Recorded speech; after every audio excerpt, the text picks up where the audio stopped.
Akala nila wala siyang kwenta kaya pinalayas siya sa party. Ngunit ang kanyang mahika sa pagpapagaling ay napakahusay na hindi nila alam na sila ay pinapagaling at ang lahat ay bumagsak pagkatapos niyang umalis. Nagsisimula ang kwento sa kaharian ng Herseth, kung saan ang mga manggagamot ay lubos na pinahahalagahan para sa kanilang mga kontribusyon sa pagpapalawak ng bansa. Ang maharlikang ospital ay puno ng mga manggagamot na pumupunta upang matuto ng mga bagong diskarte, at dito rin sila kumukuha ng kanilang lisensya upang simulan ang kanilang paglalakbay. Nakilala natin ang isang batang lalaki na nagngangalang Zenos habang nagpapagaling siya ng isang lalaki, ngunit nalaman natin na hindi siya nakatanggap ng formal na edukasyon, kaya wala siyang lisensya. Nang umalis ang lalaki, ipinaalala sa kanya ng katulong ni Zenos na si Lily na kailangan niyang mag-house call, at sinabi niya sa kanya na maghahanda na siya ng hapunan kapag bumalik siya. Paglabas niya, nakita niya ang isang batang babae na nasasaktan, at dumating ang isang lalaking nagngangalang Forbes na nagtatanong sa kanya kung saan siya nanggaling. Sinabi niya sa kanya na siya ay may sakit sa tiyan, kaya nagpunta siya sa isang ospital, ngunit hindi nila siya tinignan dahil wala siyang pera. Walang pakialam si Forbes, pinaalalahanan siya na isa lang siyang alipin, at dinadala siya nito sa isang sementeryo. Habang itinatapon niya siya, isang itim na ambon ang lumitaw at pumasok sa kanyang katawan, ngunit sinisipa niya siya, na sinasabi sa kanya na papakainin niya siya kung nakakita siya ng anumang bagay na mahalaga. Ngunit nang siya ay aalis na, bigla siyang inatake ng kanyang mga kuko, na naging sanhi ng kanyang pagdugo. Sinubukan niyang tumakas mula sa kanya, ngunit tumakbo siya kay Zenos at humingi ng tulong sa kanya. Ipinaliwanag niya na inatake siya ng kanyang alipin, kaya kailangan niyang pumunta sa isang ospital, nangako na babayaran niya si Zenos kung aalagaan niya siya. Sinimulan niya itong batuhin, ngunit madali niyang iniiwasan ang lahat ng ito, at humanga si Forbes. Sinabi niya kay Zenos na tapusin siya, ngunit tumanggi siya dahil ang layunin niya ay magligtas ng mga buhay. Sinabi ni Forbes na maaaring patayin si Zenos kung hindi niya iiwan ang kanyang kalokohan. Ngunit nabigla siya nang sirain ni Zenos ang isang malaking bato gamit ang kanyang mga kamay. Humanga siya sa bilis ng dalaga, ngunit ginamit niya ang kanyang mahika upang mapalipad ito sa isang bahay, na nagsasabi sa kanya na huminahon. Ngunit nang makalapit ito sa kanya, napagtanto niyang sinapian siya ng multo. Kaya, ginagamit niya ang kanyang mahika para palayain siya. Humanga si Forbes sa kanyang kapangyarihan at sinabihan si Zenos na pagalingin siya, ngunit ipinaliwanag niya na wala siyang tungkulin. Hinihiling ni Forbes na pagalingin siya kaagad. Kaya sinabi ni Zenos na malaki ang halaga nito, ngunit walang pakialam si Forbes at ibinato sa kanya ang isang bag ng mga barya. Sinabi niya kay Forbes na hindi ito sapat, na nakakainis sa kanya, at sinabi niya na nagbabayad na siya ng mas mataas sa rate ng merkado, ngunit ipinahayag ni Zenos na siya ay isang underground healer na walang lisensya. Hiniling niya na kunin ang babae bilang kanyang kabayaran, at sinabi sa kanya ni Forbes na maaari niya itong makuha, kaya ginamit niya ang kanyang mahika sa pagpapagaling upang iligtas siya. Samantala, sa bahay, lumitaw ang residenteng multo na si Carmilla, at nasasabik siya sa pagkain, ngunit sinabi sa kanya ni Lily na hindi pa ito handa. Kasama nila ang isang babae na nagngangalang Zophia, na nagtanong para kay Zenos, ngunit sinabi sa kanya ni Lily na siya ay nasa labas, kaya nagpasya siyang hintayin siya. Dumating ang isa pang batang babae na nagngangalang Linga, at sinabihan siya ni Zophia na bumalik dahil siya na ang pasyente ni Zenos para sa araw na ito, ngunit nagpasya si Linga na manatili pa rin. Isang orc na babae na nagngangalang Lo ang pumasok sa pinto at sinabi sa kanya ni Lily na maaari siyang sumali sa iba, ngunit pagkatapos niyang ayusin ang pinto. Tinanong niya ang lahat kung mananatili sila para sa hapunan. At sinabi ni Lo na ito lang ang dahilan kung bakit siya naroroon, habang ang iba pang mga babae ay nagpasya ring manatili. Umalis si Lily para magligpit ng mga labada, ngunit sa kanyang pag-alis, natikman ni Lo at Linga ang kanyang ginagawa, at namangha sila sa pagiging masarap nito. Hindi nila napigilan ang kanilang sarili sa pagkain, kaya binalaan sila ni Zophia na magagalit si Lily sa kanila. Pero matapos maamoy ang pagkain, hindi rin siya makatiis. Kinakain nila ang lahat at sinimulan nilang sisihin ang isa't isa. Ngunit nang bumalik si Lily, hiniling niya sa kanila na ipaliwanag kung ano ang nangyari. Kaya binanggit ni Zophia kung paano hindi nila napigilan ang kanilang sarili na kainin ang kanyang pagkain. Nauwi sila sa pagtatalo sa isa't isa tungkol sa kung sino ang pinakanagustuhan ni Zenos, ngunit sinabihan sila ni Lily na huwag makipag-away dahil makagagalit ito sa kanya. Nais niyang masiyahan silang lahat sa pagkain ng magkasama, kaya humingi sila ng paumanhin at nag-alok na tulungan siyang gumawa muli ng hapunan, ngunit ipinahayag niya na wala na siyang sangkap. Narinig sila ni Carmilla, kaya nagalit siya na kinain nila ang lahat ng pagkain. Sinabihan sila ni Lily na kunan siya ng higit pang mga sangkap, kaya mabilis silang lumabas, at iniisip ni Lily kung makakatapos ba siya ng hapunan bago bumalik si Zenos. Nang magising ang aliping babae, nagtaka siya kung sino si Zenos, kaya ipinaliwanag niya na binili lang siya nito. Sinabi niya sa kanya na maghubad dahil kailangan niyang tiyakin na siya ay nasa perpektong kondisyon. Ngunit habang hinuhubad niya ang kanyang damit, nakita niya kung ano ang sanhi ng pananakit ng kanyang tiyan. Kaya agad niya itong pinagaling at namangha siya sa kapangyarihan nito, ngunit sa tingin niya ay wala siyang espesyal. Pinasalamatan niya ito sa pagpapagaling sa kanya at ipinakilala ang kanyang sarili bilang Teal, ngunit nabanggit niya na kailangan niyang magtrabaho upang bayaran siya at pumayag siyang gawin ang lahat para sa kanya. Kaya sinabi niya sa kanya na maghanap ng mga halamang gamot para sa kanya. Pagkatapos nito, sinabi niya na ginawa niya ang kanyang trabaho, kaya wala na itong utang sa kanya, na ikinagulat niya. Sinabi sa kanya na ang lahat ng ginawa niya ay maghanap ng ilang dahon, ngunit binanggit niya na ang mga ito ay may parehong halaga ng kung ano ang ginawa niya para sa kanya. At pinunit niya ang kontrata ng alipin, ngunit wala siyang ideya kung ano ang susunod niyang gagawin. Nangako siyang sasabihin sa kanya kapag nalaman niya kung ano ang gusto niyang gawin sa kanyang buhay, at sinabi niya na kung masaktan siya, maaari siyang humingi ng tulong sa kanya, ngunit binanggit niya na hindi libre ang kanyang pagpapagaling. Umuwi si Zenos ngunit binanggit ni Lily na hindi pa handa ang hapunan, at dumating ang ibang mga babae na may dalang mga sangkap.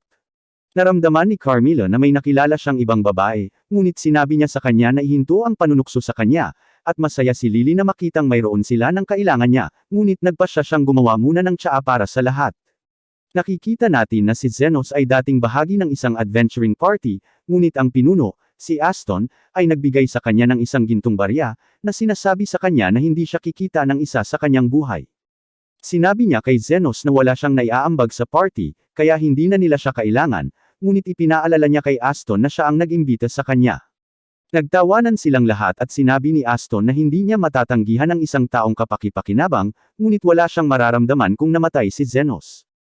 Binanggit niya na sumikat na ang kanilang party, kaya kakailanganin nilang magtanghal sa harap ng mga maharlika, na sinasabi kay Zenos na hindi siya maaaring kasama sa koponan, ngunit ipinaalala niya sa kanila na posible lamang ito dahil sa kanyang mahika.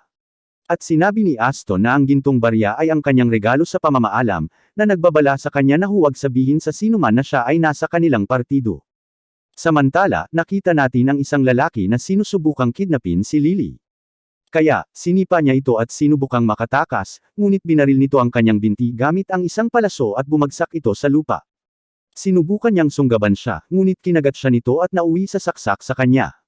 Dumating si Zenos at tinanong sila kung ano ang nangyayari, ngunit sinabi nila sa kanya na wala ito sa kanyang negosyo dahil sa kanila si Lily. Binili niya siya ng gintong barya at iniisip niya kung malapit na siyang mamatay, ngunit nabigla siya nang agad niyang pinagaling siya.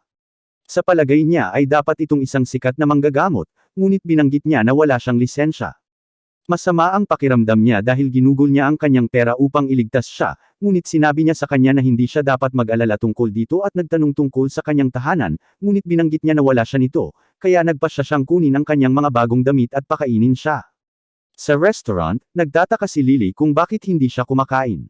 Kaya, sinabi niya na hindi siya gutom pero wala lang talaga siyang pera.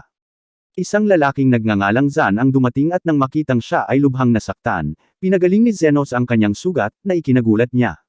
Binigyan niya si Zenos ng pera bilang reward, na nagbibigay sa kanya ng ideya na magbukas ng klinik at gusto siyang tulungan ni Lily, ngunit alam niyang ilegal ang pagpapatakbo ng klinik ng walang lisensya, kaya ayaw niyang idamay siya. Ipinaalala niya sa kanya na binili siya nito, kaya palagi niya itong susundan, at nakikita kung gaano siya determinado, nagpasya siyang hayaan itong manatili sa kanya hanggang sa makahanap siya ng ligtas na lugar para sa kanya. Pagkatapos nito, tumungo sila sa isang abandonadong bahay at nagtataka si Lily kung bakit ganoon ang napili niyang lugar. Kaya, binanggit niya na hindi siya maaaring magbukas ng isang klinika sa bayan ng walang lisensya. Natakot si Lily na pumasok sa loob dahil narinig niya ang tungkol sa mga wraith at maaari nilang patayin ang mga tao sa pamamagitan lamang ng paghawak sa kanila. Matapos tingnan ang bahay, naisip ni Zenos na ito ang perpektong lugar para simulan ang klinika, ngunit biglang sumulpot si Carmilla sa harap nila, na ikinatakot ni Lily. Nagmamadali siyang lumapit sa kanila, ngunit pinabalik siya ni Zenos gamit ang kanyang spell at ipinahayag na nakapatay na siya ng daan-daang wraiths noon.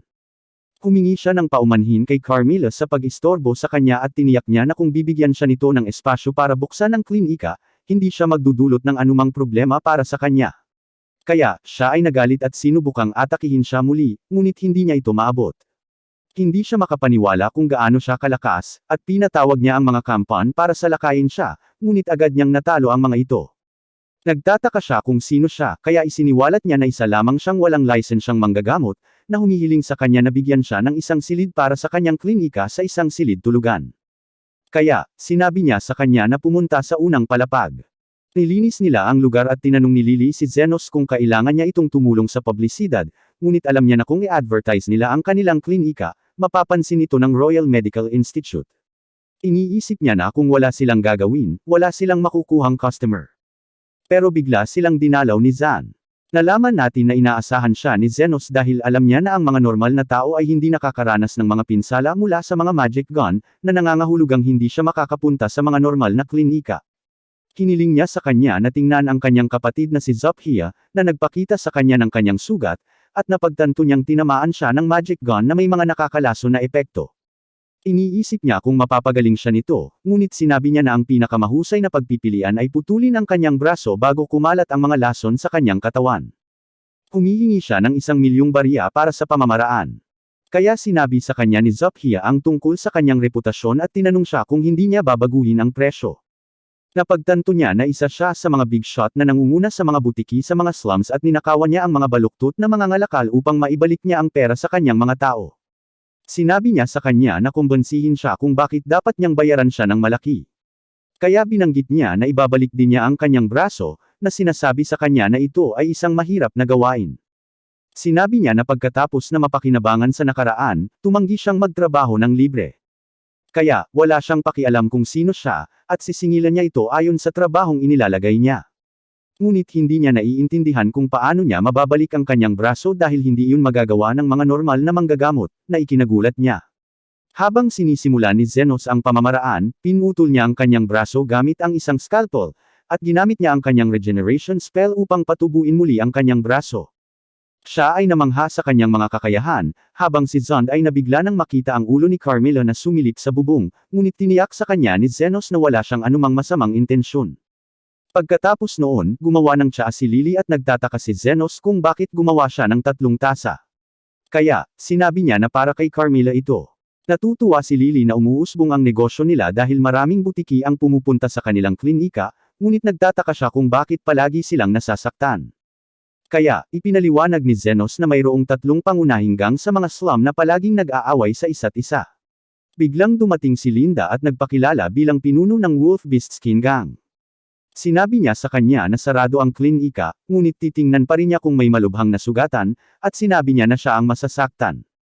Naguguluhan siya na kahit gaano pa niya kalakas ang pagbugbog niya sa gang ni Zophia ay mabilis silang nakakabawi pero nalaman niyang dahil ito kay Zenos. Sinubukan niyang atakihin siya gamit ang isang palakol, ngunit nabasag ito nang tumama ito sa kanyang barrier, at inutusan niya ang kanyang mga tauhan na salakayin siya, ngunit ang kanilang mga pag-atake ay hindi gumano laban sa kanya. Kaya, nagpasya siyang sirain ang klinika, ngunit nabigla sila nang lumitaw si Carmilla sa harap nila. Naghahanda siyang tapusin silang lahat, ngunit pinatahimik siya nito, na sinasabi sa kanya na ang silid ng paggamot ay para sa pagliligtas ng mga buhay, kaya hindi niya ito maaaring payagan na pumatay ng sinuman doon. Laking gulat ni Linda na pinakinggan siya ni Carmilla, at sa tingin niya ay master niya ito, kaya humingi siya ng tawad sa kanya at ng kanyang mga tauhan. Sinusubukan niyang sabihin sa kanila na hindi ito totoo, ngunit hindi sila tumutugon sa anumang sinasabi niya, at napagtanto niyang hindi nila maintindihan ang wika ng tao. Kinabukasan, may dumating na orc sa klinik at nalaman natin na nagtatrabaho siya kay Lo. Ngunit inaasahan ito ni Zenos dahil nakipaglaban siya sa mga butiki at taong lobo. Kaya, alam niyang darating din ang mga orc. Tinanong niya ang orc kung si Lo ay isang makatwirang tao. Kaya, sinabi niya kay Zenos na matalino siya at umaasa siyang tama ang orc tungkol sa kanya. Naiisip niya kung paanong si Zophia ay nag-iiwan ng mga mamahaling regalo araw-araw habang si Linda ay nagtatayo ng palasyo sa tabi niya dahil gusto niyang makabawi sa kanyang mga ginawa. Umaasa siyang hindi na niya kailangang mag-alala sa gagawin ni Lo ng mga bagay na ganoon. At tinanong niya ang orc kung bakit hindi niya ito dinala. Kaya ipinahayag niya na hindi siya makagalaw. Pinuntahan ni Zenos si Lo at tinanong niya ito kung paano niya nalaman ang tungkol sa kanya. Kaya ibinunyag niya na sikat siya sa mga slums. Hinihiling niya sa kanya na sabihin sa kanya kung bakit hindi siya makagalaw sa kanyang upuan. Kaya't iniska niya ang kanyang katawan at nakakita ng mana stone sa kanyang tiyan. Ibinunyag niya na sasabog ito kung gumalaw siya, at nagtataka siya kung may naglagay nito sa kanyang pagkain, ngunit ipinaliwanag niya na napagkamalan niya itong isang rice ball at kinain ito. Nagpasya si Zenos na umalis, na sinasabi sa kanya na tanggalin niya ang mana stone sa kanyang sarili, ngunit ipinahayag niya na wala ng maraming oras bago ito sumabog. Ipinaliwanag niya na hindi siya nag-aalala tungkol sa kanyang sarili, ngunit ang kanyang problema ay ang kanyang mga tauhan ay hindi umalis sa kanyang tabi at handa silang mamatay para sa kanya. Gusto niyang ibigay ang lahat ng kayamanan nila kay Zenos dahil nabalitaan niyang ginagamot nito ang mga bata ng libre, ibig sabihin ay mabuting tao ito. Ibinigay niya sa kanya ang susi ng kanilang kayamanan, ngunit gumamit siya ng scalpel upang buksan ang kanyang tiyan at ilabas ang mana stone. Sinabi niya sa kanya na mag-ingat dahil malapit na itong sumabog, ngunit laking gulat niya habang hawak nito ang pagsabog sa kanyang kamay. Nagulat siya dahil kung hindi siya niligtas nito, makukuha sana niya ang lahat ng kanilang kayamanan, ngunit ayaw niya ng higit pa sa pinagtatrabahuhan niya, at nakita niyang interesante siya. Sinabi niya sa kanya na makipag-ugnayan sa kanya kung may kailangan siya, at nag-aalok siya na magbigay ng seguridad para sa kanyang klinika, ngunit nais niyang lumayo sila. Pagkatapos noon, nakita ni Zenos si Lily na nagtatampo at binanggit niya na ito ay dahil sa patuloy na pagbisita sa kanya ng ibang mga babae kamakailan. Hindi niya maintindihan kung bakit sila pumupunta sa kanyang klinik kahit hindi naman sila nasugatan, kaya sa tingin niya ay naiinip na sila. Ngunit sinabi ni Carmilla na gusto nila siya at malamang na magsisimula sila ng digmaan laban sa kanya. Nag-aalala si Lily dahil hindi siya kasing ganda ng mga ito, ngunit sinabi sa kanya ni Carmilla na lahat ng dalagang umiibig ay magaganda. Sa tingin niya ay hindi sila mag-aaway para sa kanya, ngunit laking gulat niya nang pumunta sila sa klinika at humihingi ng suporta sa kanya dahil napagpasyahan nilang magdeklara ng digmaan sa ibang lahi. Nang magsisimula na silang maglaban, dumating sina Zenos at Lily sa larangan ng digmaan, ngunit sinabihan lang niya silang lumaban hanggang sa masiyahan sila.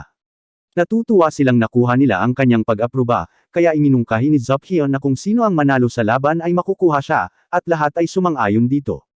Sa pagsisimula ng digmaan, inilabas ni Zophia ang kanyang mga kutsilyo at agad na hinabol si Linga, ngunit naiwasan niya ang mga pag-atake ni Zophia. Si Lo ay nagmamadali patungo kay Zophia, ngunit siya ay umiwas, at si Lo ay nauwi sa pagbagsak sa iba. Ang iba ay nagsisimula na ring umatake, ngunit pagkatapos ng buong araw na labanan, napagtanto nilang walang sinuman ang nananatiling bumagsak. Kaya, ipinahayag ni Zenos na pinagaling niya sila. Sinabi niya sa kanila na maaari silang lumaban hanggat gusto nila, ngunit patuloy niya silang pagagalinggan dahil sila ang kanyang pasyente, at inaasahan niyang mababayaran ito. Napagtanto nila na walang saysay ang pakikipaglaban dahil walang mananalo. Kaya, nagpasya silang tapusin ang digmaan. At tinanong ni Lily si Zenos kung bakit niya sila pinigilan. Binanggit niya na ang kanyang tagapagturo ay nagsabi sa kanya na ang healer ay pangatlong level kung sila ay magpapagaling lamang ng mga pinsala, pangalawang level kung maaari nilang ganap na pagalingin ng isang tao, at unang rate kung maaari nilang gawing mas magandang lugar ang mundo. Nais niyang mapabuti ang mga kondisyon sa mga slum.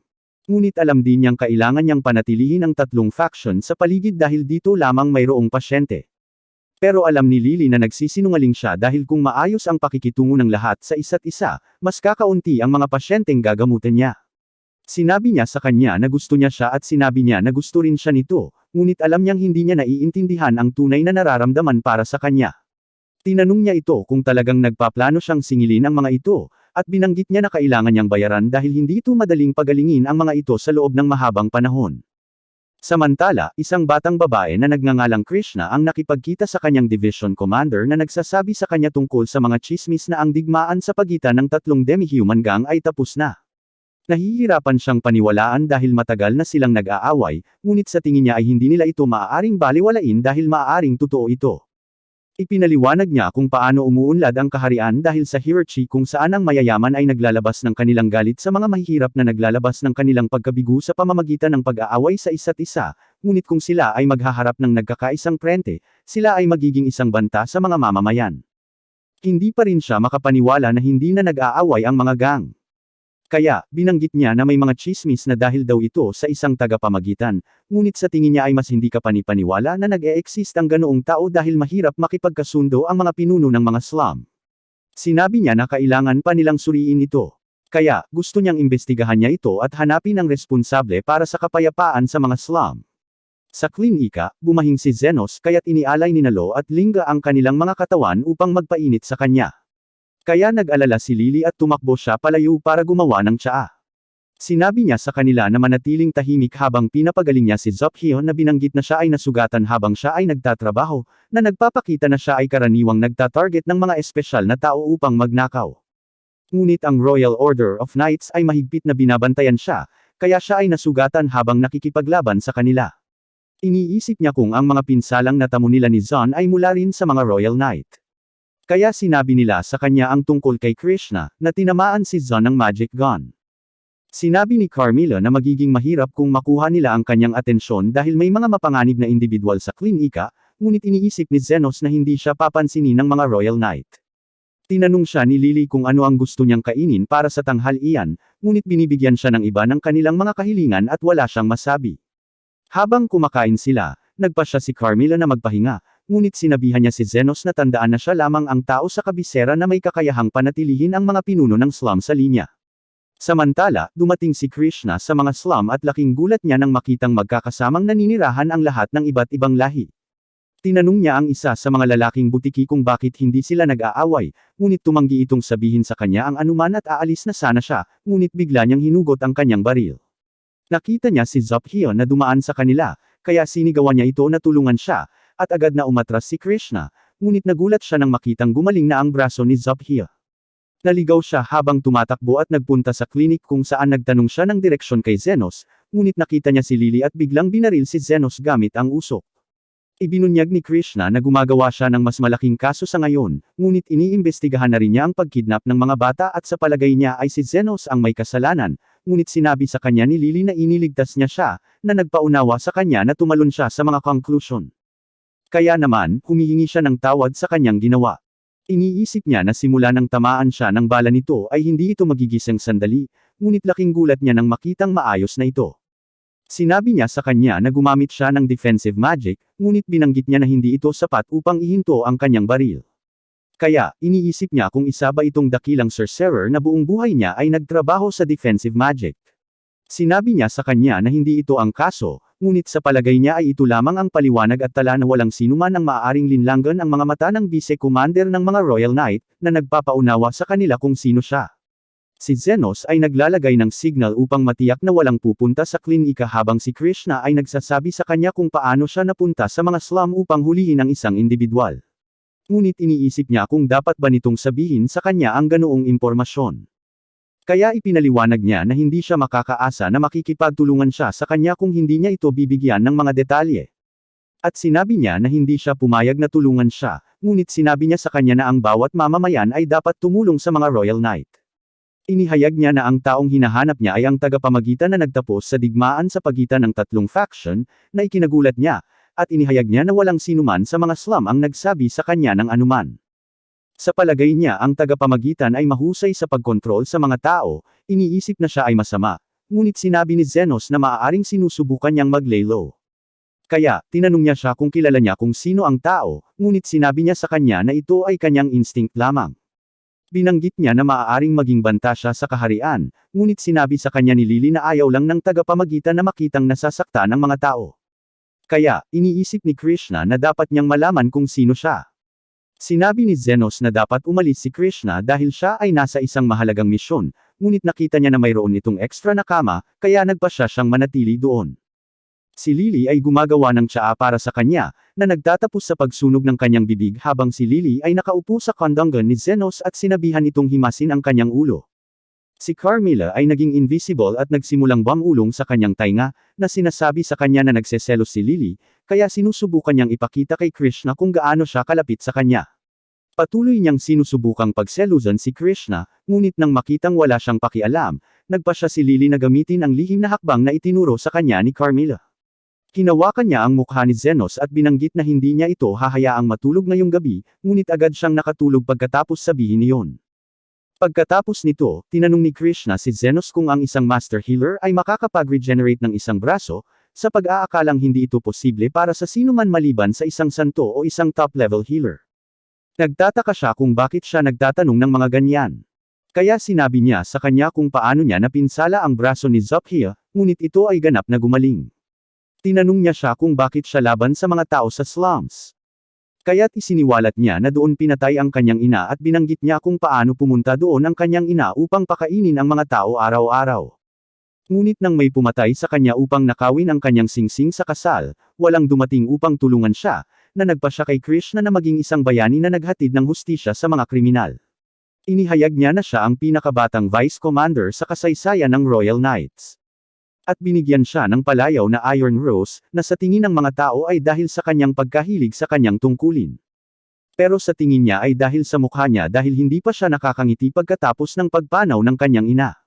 Pagkaalis ni Krishna, sinabi ni Carmilla kay Zenos na hindi siya dapat pansinin dahil ang kanyang kwento ay hindi pangkaraniwan, na nagsasabi sa kanya na nakita niya ang mas masahol pa mula noong siya ay nabubuhay sa loob ng 300 taon. Ibinaba ni Zenos ang bandila na itinaas niya para masiguradong walang pumunta sa klinik at dumating si Zophia para pagalingin ang mga sugat niya. Ngunit biglang bumalik si Krishna. Pareho silang naglabas ng kanilang mga armas at napansin ni Lily na naligaw si Zophia at doon napadpad. Ngunit tinanong ni Krishna si Zophia kung ano ang nangyari sa kanyang braso. Sa palagay niya ay ang tagapamagitan ang nagpagaling sa kanya at binanggit niya kung paano niya tinitipon ang mga kriminal sa mga slum upang bantaan ang kanilang mga inosenteng residente. Ngunit sinabi sa kanya ni Zophia na ang masasamang elemento ay naruroon sa bawat bahagi ng lipunan. At inihayag niya na ang singsing ng human trafficking ay pinapatakbo ng isang aristokrata na pinangalanang Kalendor. Ngunit mahirap paniwalaan si Krishna dahil masigasig siyang turuan ng mga batang ulila. Iniisip ni Zophia na ang dahilan kung bakit madaling linlangan si Krishna ay dahil sa nakikita lang niya ang mga bagay sa ibabaw. Ngunit sinabi ni Zophia na ang tagapamagitan ay walang pakialam sa kanilang hitsura at pagagalingan pa niya si Krishna kung siya ay nasugatan. Sinabi sa kanya ni Zenos na siya ang tagapamagitan, ngunit tumanggi siyang maniwala sa kanya, sa pag-aakalang hindi siya isang dalubhasang manggagamot dahil dalubhasa siya sa pagtatanggol. Sinusubukan niyang kumbansihin siya na nagsasabi siya ng totoo, ngunit hindi siya naniniwala sa kanya at sinabi niya na pumanig siya sa mga demi-humans. Kaya, umalis siya para maghanap ng bagong base. Pagkatapos noon, nakipagpulong si Krishna kay Kalendor at sinabi sa kanya na mayroong grupo ng mga magnanakaw na nagtatrabaho sa lugar, kaya kailangan niyang suriin ang seguridad ng kanyang asyenda upang matiyak na ligtas siya. Pinapakita niya ito sa paligid at sa tingin niya ay nag-aaksaya lang siya ng oras dahil walang kakaibang nangyayari doon. Tinanong niya si Kalendor kung magagamit niya ang kanyang banyo at patuloy siyang lumilingon sa pag-aakalang mayroon siyang masyadong seguridad para sa isang taong kapantay niya. Tumingin siya sa paligid at nakakita ng isang balon at pumunta siya upang tingnan ito nang mapagtantong mayroong isang grupo ng mga bata na nakakulong doon. Sinabi niya sa kanila na siya ay isang bayani at nangakong ililigtas sila, ngunit bigla siyang binaril ni Kalendor mula sa likuran. Sinabi niya sa kanya na hindi siya dapat pumasok at makialam sa kanyang negosyo at naghahanda siyang wakasan ang kanyang buhay, ngunit dumating sina Zenos at Zophia. Kilala niya kung sino si Zophia, at sa tingin niya ay walang pakialam kung barilin niya ito, ngunit bigla niyang binaril si Zenos. Nagsisimula siyang tumawa dahil sa palagay niya ay patay na si Zenos, ngunit habang nawawala ang alikabok, nagulat siya nang makitang maayos lang si Zenos. Patuloy siyang binaril ng Kalendor, ngunit pinoprotektahan siya ng kanyang kalasag. At habang sinusubukang ilabas ni Kalendor ang isa pa niyang baril, hindi niya sinasadyang nalaglag ito at natamba. Pinulot ito ni Zenos at itinutok sa kanya. Kaya nakikiusap siya na palayain siya. Ngunit tumanggi si Zenos na palayain siya. Kaya nagsimula siyang humingi ng tawad kay Krishna, ngunit sinabi ni Zenos na sa halip ay dapat siyang humingi ng paumanhin sa mga bata. Nag-shoot siya kay Kalendor at nagtataka si Krishna kung patay na siya, ngunit binanggit ni Zenos na naka-on ang limiter, kaya malamang nabuhay pa siya. Sinabi niya kay Zenos na huli na para iligtas siya, kaya dapat niyang iulat ang lahat sa mga Royal Knight. Ngunit siya ay nabigla nang pinagaling siya nito at muling nabuo ang kanyang braso. Napagtanto niya na siya talaga ang tagapamagitan at sa tingin niya ang isang bayani ay isang taong perpekto tulad niya. Ngunit sinabi niya na walang sinuman ang perpekto. Sinabi niya sa kanya na siya ay isang bayani pa rin sa mga bata. At napagtanto niya na kahit inakala niyang biktima ang kanyang ina, tuwang-tuwa siya nang pumunta siya sa mga slums para pakainin ang mga bata. Siya ay nagsimulang umiyak at napapansin na kahit na ang kanyang ina ay may kapintasan, siya ay bayani pa rin. Pagkatapos nilang iligtas ang mga bata, nagpa siya sina Zenos at Zophia na umalis dahil malapit na ang mga Royal Knight. Ngunit huminto si Krishna at tinanong siya kung bakit niya ito iniligtas. Sinabi niya na ito ay dahil kailangan pa niyang magbayad para sa paggamit ng kanyang higaan at idinagdag din niya ang bayad sa pagpapagaling sa kanya sa kwenta at nakita niyang nakakatuwa siya. Bumalik tayo sa kung kailan natagpuan ni Aston si Zenos sa kalye at inanyayahan niya itong sumama sa kanya, ngunit naisip ni Zenos na ang mga tao mula sa mga slum ay hindi maaaring maging mga adventurer. Sinabi sa kanya ni Aston na ang kanyang katayuan ay hindi mahalaga kung siya ay may mga kasanayan at tinanong niya si Zenos kung mayroon siyang magagawa. Kaya binanggit niya na alam niya ang healing magic. Hindi naniniwala sa kanya si Aston, ngunit pinapasok pa rin siya nito dahil naghahanap lang talaga siya ng alipin. Pagkatapos nito, nakita natin si Aston na nakikipaglaban sa isang lobo, at si Zenos ay lihim na nagpapagaling sa kanyang mga pinsala, na nagpapahintulot sa kanya na gamitin ang kanyang espada upang putulin ang lobo. Ngunit sa tingin niya ay walang silbi si Zenos. Kaya, pagkatapos siyang paalisin, sumama siya sa natitirang bahagi ng partido upang kumpletuhin ang isang trabaho para sa isang maharlika na nagngangalang Fennel. At balak nilang tapusin ito ng mabilis para makabalik sila sa inuman. Nakatagpo sila ng grupo ng mga mahiwagang nilalang. Kaya sinabi ni Aston sa isa pang miyembro na nagngangalang Guile na gumamit ng defensive magic. Nagmamadali siyang lumapit sa mga nilalang, ngunit nasunog ang braso ng isa sa kanila at napagtanto niyang kakainin na ang isa sa kanila. Kaya't sinabi niya sa salamangkero na nagngangalang Anders na gumamit ng magic ng pag-atake, ngunit natatakot siyang gumawa ng anuman. Kaya naisipan ni Aston na paalisin din siya. Sinabihan niya si Guile na magmadali sa pagtatanggol na magic, kaya ibinunyag niya na ginagamit na niya ito, ngunit mukhang hindi ito gumagana. Napilitan silang umatras at sinigawan ni Aston ang lahat dahil sa paghihirap laban sa mga halimaw sa rank B, ngunit binanggit ni Anders na wala ring nagawa si Aston. Iniisip ni Guile kung si Zenos ba talaga ang nagpapagaling sa kanila at sinabi ni Aston na hindi ito posible, ngunit kailangan pa rin nila ng manggagamot.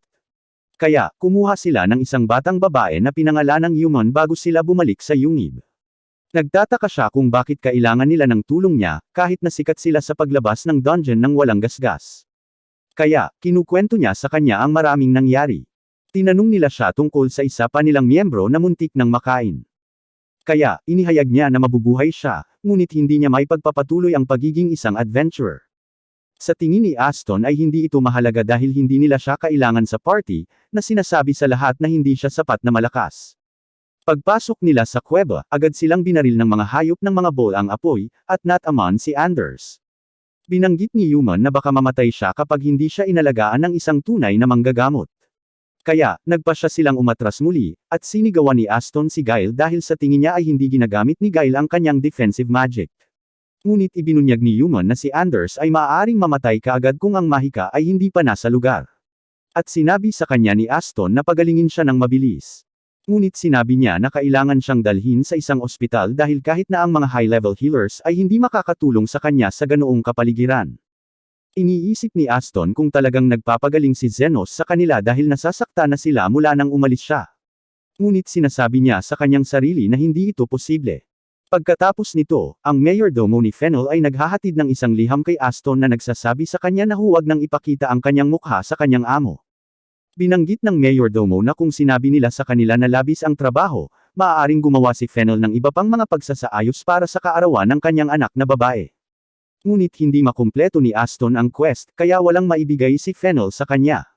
Sinubukan ni Aston na sisihin si Zenos, ngunit napagtanto niya na hindi niya opisyal na sinabi sa sinuman na si Zenos ay miyembro ng kanilang partido. Hiniling niya sa mayordomo na bigyan siya ng pagkakataon, at sinabi niya na plano nilang kumuha ng mga bagong miyembro, kaya hindi nila siya pababayaan. Ngunit sa tingin ni Guile ay isang masamang ideya ito dahil wala silang plano. Ngunit binanggit ni Aston na ibabalik niya si Zenos. Habang papunta sila sa mga slum, iniisip ni Guile kung paano nila mahahanap si Zenos. At plano ni Aston na kunin ang 3 pinunong demi-human para tulungan sila. Nauna siyang pumunta kay Zophia, ngunit nagsimula siyang tumawa pagkatapos na malaman na siya ang nagpalayas kay Zenos sa kanyang partido. At sinabihan niya itong umuwi dahil may mas importanteng bagay si Zenos.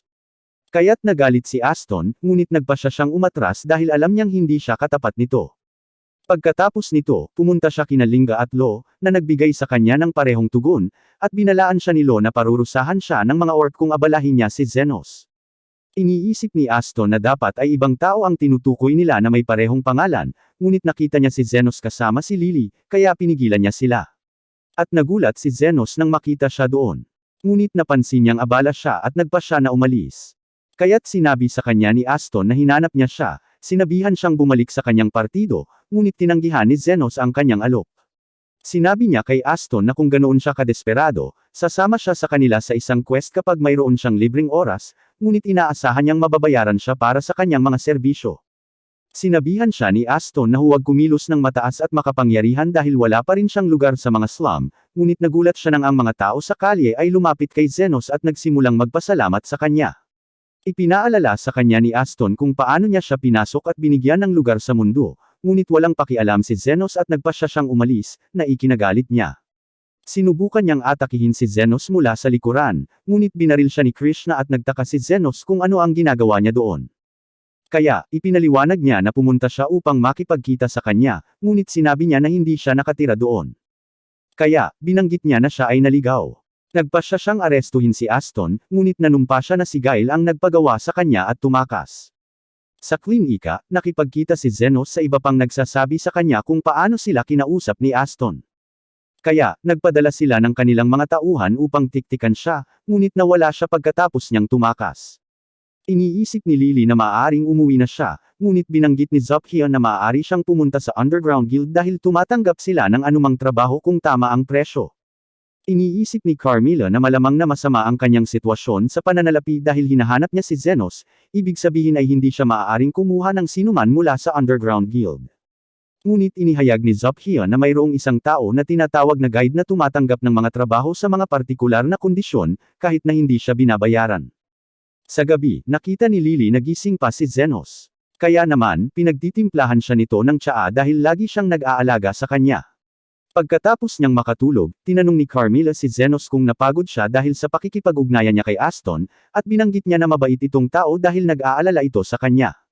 Tinanong niya ito kung paano siya natuto ng healing magic habang siya ay nasa slums. Kaya, ibinunyag niya na nagsimula ang lahat noong sinubukan niyang buhayin ang isang bangkay, na ikinagulat niya dahil bawal itong magic. Ibinunyag niya na noong siya ay nabubuhay pa, gumamit ang mga tao ng pangkukulam upang lumikha ng mga golem, na walang katapusang gumagana dahil hindi sila nakakaramdam ng sakit. Ang lupa ay biglang nagsimulang manginig at pumunta siya upang tingnan ito, ngunit nagulat siya nang makita ang isang golem na sumisira sa mga slum. Nakikita natin na ang golem ay nilikha ni Guide sa kahilingan ng isang taong gustong saktan si Zenos at sa tingin niya ito rin ang perpektong paraan upang subukan ang kanyang nilikha. Pumunta sina Zenos at Carmilla sa mga slum at dumating din ang tatlong pinuno, na inihayag na sinakta ng golem ang kanilang mga tao. Nagtataka sila kung ano ito. Kaya, ipinaliwanag ni Zenos na ito ay isang artificial na anyo ng buhay, ngunit ang mahika upang gawin ito ay nawala ng mahabang panahon. Nagtataka siya kung may nakakaalam kung saan ito nanggaling, at ibinunyag ni Lo na nakita ito ng isa sa kanyang mga orc na nagmumula sa mas malalim na lugar sa mga slums, na nagpapaisip sa kanya kung ito ba ay gawa ng Underground Guild. Ngunit alam niya na hindi ito ang oras para isipin iyon at sinabi niya sa lahat na tipunin ang lahat ng nasugatan sa isang lugar. Samantala, pinagmamasdan ni Guide ang golem mula sa malayo, at sa tingin niya ay mapapabuti pa ito, ngunit naniniwala siyang dapat nitong patayin si Zenos, iniisip kung paano siya kikilos habang ang mga taong malapit sa kanya ay namatay. Patuloy na pinapagaling ni Zenos ang lahat, ngunit naiinis siya dahil hindi siya dito binabayaran, at nag-aalala rin siya kay Lily. Nakikita siya ni Guide na kahanga-hanga. Napagtatanto na siya ay isang mahusay na manggagamot, ngunit alam niya na walang mahalaga hanggat hindi nila mapipigilan ang golem. Nagawa ni Zenos na pagalingin ang lahat, at umaasa siyang aalis lang ang golem, ngunit binanggit ni Carmilla na hindi ito mawawala hanggat hindi nito natutupad ang utos nito. Sa tingin niya ay may mali dahil ang high purity magic stone na bumubuo sa core ng mga golem ay matatagpuan lamang sa pinakatimog na kontinente kung saan matatagpuan ang kastilyo ng demonyo. Idinagdag niya na ang bato ay dapat na nagamit sa panahon ng Manfind War at ang mga sistema para sa black magic ay nawala ng matagal na ang nakalipas. Mahirap ding kunin ang iba pang sangkap sa paggawa ng golem. Kaya't hindi niya maintindihan kung sino ang nasa likod nito, ngunit sinabi ni Zenos na kailangan niyang pigilan ito. Ang iba ay nagpasya na sumama sa kanya at tinanong niya si Carmilla kung paano ito talunin. Kaya binanggit niya na kailangan nilang sirain ang magic stone na bumubuo sa core nito. Kaya't sinabi niya sa iba na labanan ang golem habang inaalalayan niya sila ng kanyang mahika. Sinugod nila ito at inatake ang mga binti nito, na naging sanhi ng pagbagsak nito sa lupa, ngunit agad itong muling bumangon. Pinalipad nito si Linga sa mga bahay, ngunit ayos na siya dahil sa pagpapagaling ni Zenos. Sinabi niya sa kanyang sarili na tandaan na kailangan niyang maging malapit sa kanila dahil ang layo niya, mas mahina ang kanyang magic. Alam din niyang hindi niya kayang gumamit ng iba't ibang uri ng mahika ng sabay-sabay, kaya kailangan niyang gamitin ang mga ito ayon sa sitwasyon. Matapos makita na lumaban ng golem, si Zenos ay nakaisip ng isang ideya at sinabi niya sa iba na atakihin ang mga binti nito. Ngunit habang sinusunod nila ang kanyang utos, nakita nilang malapit na itong mahulog sa isang bata. Nagmamadali siyang iligtas siya, ngunit tinitiyak ng golem na hindi siya madudurog nito. At nabigla si Carmilla nang makita ito dahil hindi ito dapat magkaroon ng malayang kalooban, kaya't iniskan ito ni Zenos, na pagtantong nasa kaliwang dibdib nito ang mahiwagang bato, at nakita niyang nasa loob nito si Aston. Samantala, binanggit ni Guide na ang pinakamahusay na paraan upang lumikha ng buhay ay ang pagsamahin ng isang tao sa isang magic na bato upang sila ay bumuo ng isang bagong core. Sa tingin niya ay si Aston ang pinakamahusay na pagpipilian dahil mayroon lamang siyang mga negatibong emosyon at iniisip niya kung paano tatapusin ni Zenos ang laban dahil ang tanging paraan upang manalo ay patayin si Aston. Sinabihan ni Zenos ang iba na umalis, ngunit tiniyak nila sa kanya na maaari pa rin silang lumaban at naaalala niya kung paano sinabi sa kanya ng kanyang guru na ang mga healer ay hindi dapat lumaban sa mga frontline, ngunit sinabi niya na siya lamang ang makakatapos ng laban. Kaya, ang iba ay nagpa siya na magtiwala sa kanya. Pagkatapos nilang umalis, naisip ni Zenos na kakaiba na ang isang taong makasarili gaya ni Aston ay nagligtas ng isang bata, at naalala niya si Guile, na nagsabi sa kanya ng dahilan kung bakit nahuhumaling si Aston sa kapangyarihan at pera. Nalaman natin na ito ay dahil namatay ang kanyang kapatid na babae dahil wala itong pambili ng gamot para sa kanya, at palagi niyang iniisip na kakaiba na alam ni Aston na walang lugar si Zenos sa mundo. Ngunit, napagtanto niya na ito ay dahil katulad niya si Aston, at inaatake siya ng golem. Ngunit pinalaki niya ang kanyang scalpel para putulin ang braso nito at ibinuka ang dibdib nito. Nakita niya si Aston, ngunit sinabi sa kanya na ito na ang huling pagkakataon na magkikita sila, at inatake niya ito gamit ang kanyang scalpel. Nabigo si Guide dahil hindi siya nagdalawang isip na patayin si Aston, ngunit nabigla siya nang makita niyang pinuputol ni Zenos ang mahiwagang bato sa katawan ni Aston habang pinapagaling siya. Hindi siya makapaniwala na kaya pa ni Zenos na gawin yun dahil kakapagaling pa lang niya ng daan-daang tao at sinuportahan ang mga kaibigan niyang lumaban sa golem. Nagtataka si Aston kung bakit siya iniligtas ni Zenos. Kaya ipinaliwanag niya na kailangan niyang sabihin sa kanya ni Aston kung sino ang nasa likod ng lahat dahil pagbabayaran niya ang mga ito para sa lahat ng gawaing nagawa niya. Idinagdag niya na kahit na masamang tao si Aston, hinila niya pa rin siya palabas ng mga slums at ibinigay sa kanya ang gintong barya na naging dahilan upang mailigtas niya si Lily at sa pagbubukas ng klinika. Ngunit sinabi niya na ang pinakamalaking dahilan kung bakit niya iniligtas si Aston ay dahil kailangan niyang gawin ang kanyang trabaho bilang isang manggagamot. Sinira ni Zenos ang mahiwagang bato at binanggit ni Aston na nakakaramdam siya ng sakit dahil napagtanto niya ngayon kung gaano kahanga-hanga si Zenos. Naiintindihan niya na naging matagumpay lamang ang kanilang partido dahil sinusuportahan niya sila at iniisip niya kung naghihiganti ba si Zenos sa kanya sa pamamagitan ng paggawa sa kanya na buhay pagkatapos niyang mawala ang lahat. Ngunit sinabi ni Zenos na hindi siya nag-isip ng malayo at humihingi ng paumanhin si Aston sa lahat ng kanyang nagawa. Ngunit sinabihan siya ni Zenos na bumangon dahil hindi niya siya masusuntok habang siya ay nakababa. Sinabi ni Zenos na sa wakas ay may pagkakataon na siyang makaganti at pagkatapos na palakasin ang kanyang kamao gamit ang mahika, tuluyan na niya itong tinatangay. Nang magising si Aston, inaresto siya ni Krishna, sinabi sa kanya na sinabi ni Zenos sa kanya ang lahat ng nangyari. Sinabi niya na kinuha ni Zenos ang kanyang espada upang bayaran ang pinsalang idinulot niya, kaya napagtanto niya na nawala sa kanya ang lahat, ngunit idinagdag niya na nag-iwan sa kanya si Zenos ng gintong barya. Binanggit niya na ayaw na ni Zenos na makatrabaho siya muli, at naalala niya ang sandaling pinaalis niya si Zenos sa party, kaya pinagsisisihan niya ang lahat. Nakikita ng iba kung gaano pagod si Zenos, at kahit sinabihan niya silang magpahinga, nagpa siya silang tulungan siya at siguraduhing makakauwi siya. Pagdating nila sa clinic, sinabi ni Carmilla na nadismaya siya na nakaligtas si Zenos dahil inaasahan niyang magkaroon muli ng lugar para sa sarili. Ngunit inihayag ni Lily na labis siyang nag-aalala na lumulutang siya sa buong bahay, kaya napahiya siya. Sinabi ni Lily na nag-aalala rin siya nang sabihin sa kanya ni Carmilla ang sitwasyon, ngunit alam niyang babalik si Zenos at tinatanggap niya ito sa bahay. Inihayag ni Krishna na inimbestigahan nila ang pag-atake ng golem at natuklasan nila na si Guide ay nasa likod nito. Kaya, sinabi ni Zenos na maaalala niya siya dahil kailangan pa niyang bayaran ang pinsalang idinulot niya.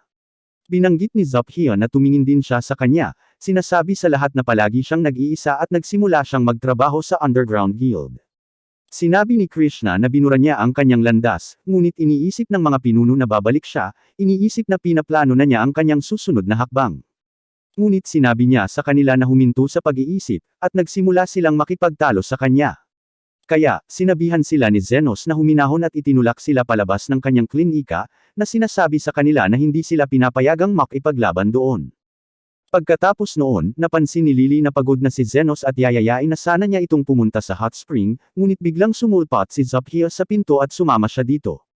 Pumayag siya na sumama sa kanya at napapansin niya na inaabangan niya ito.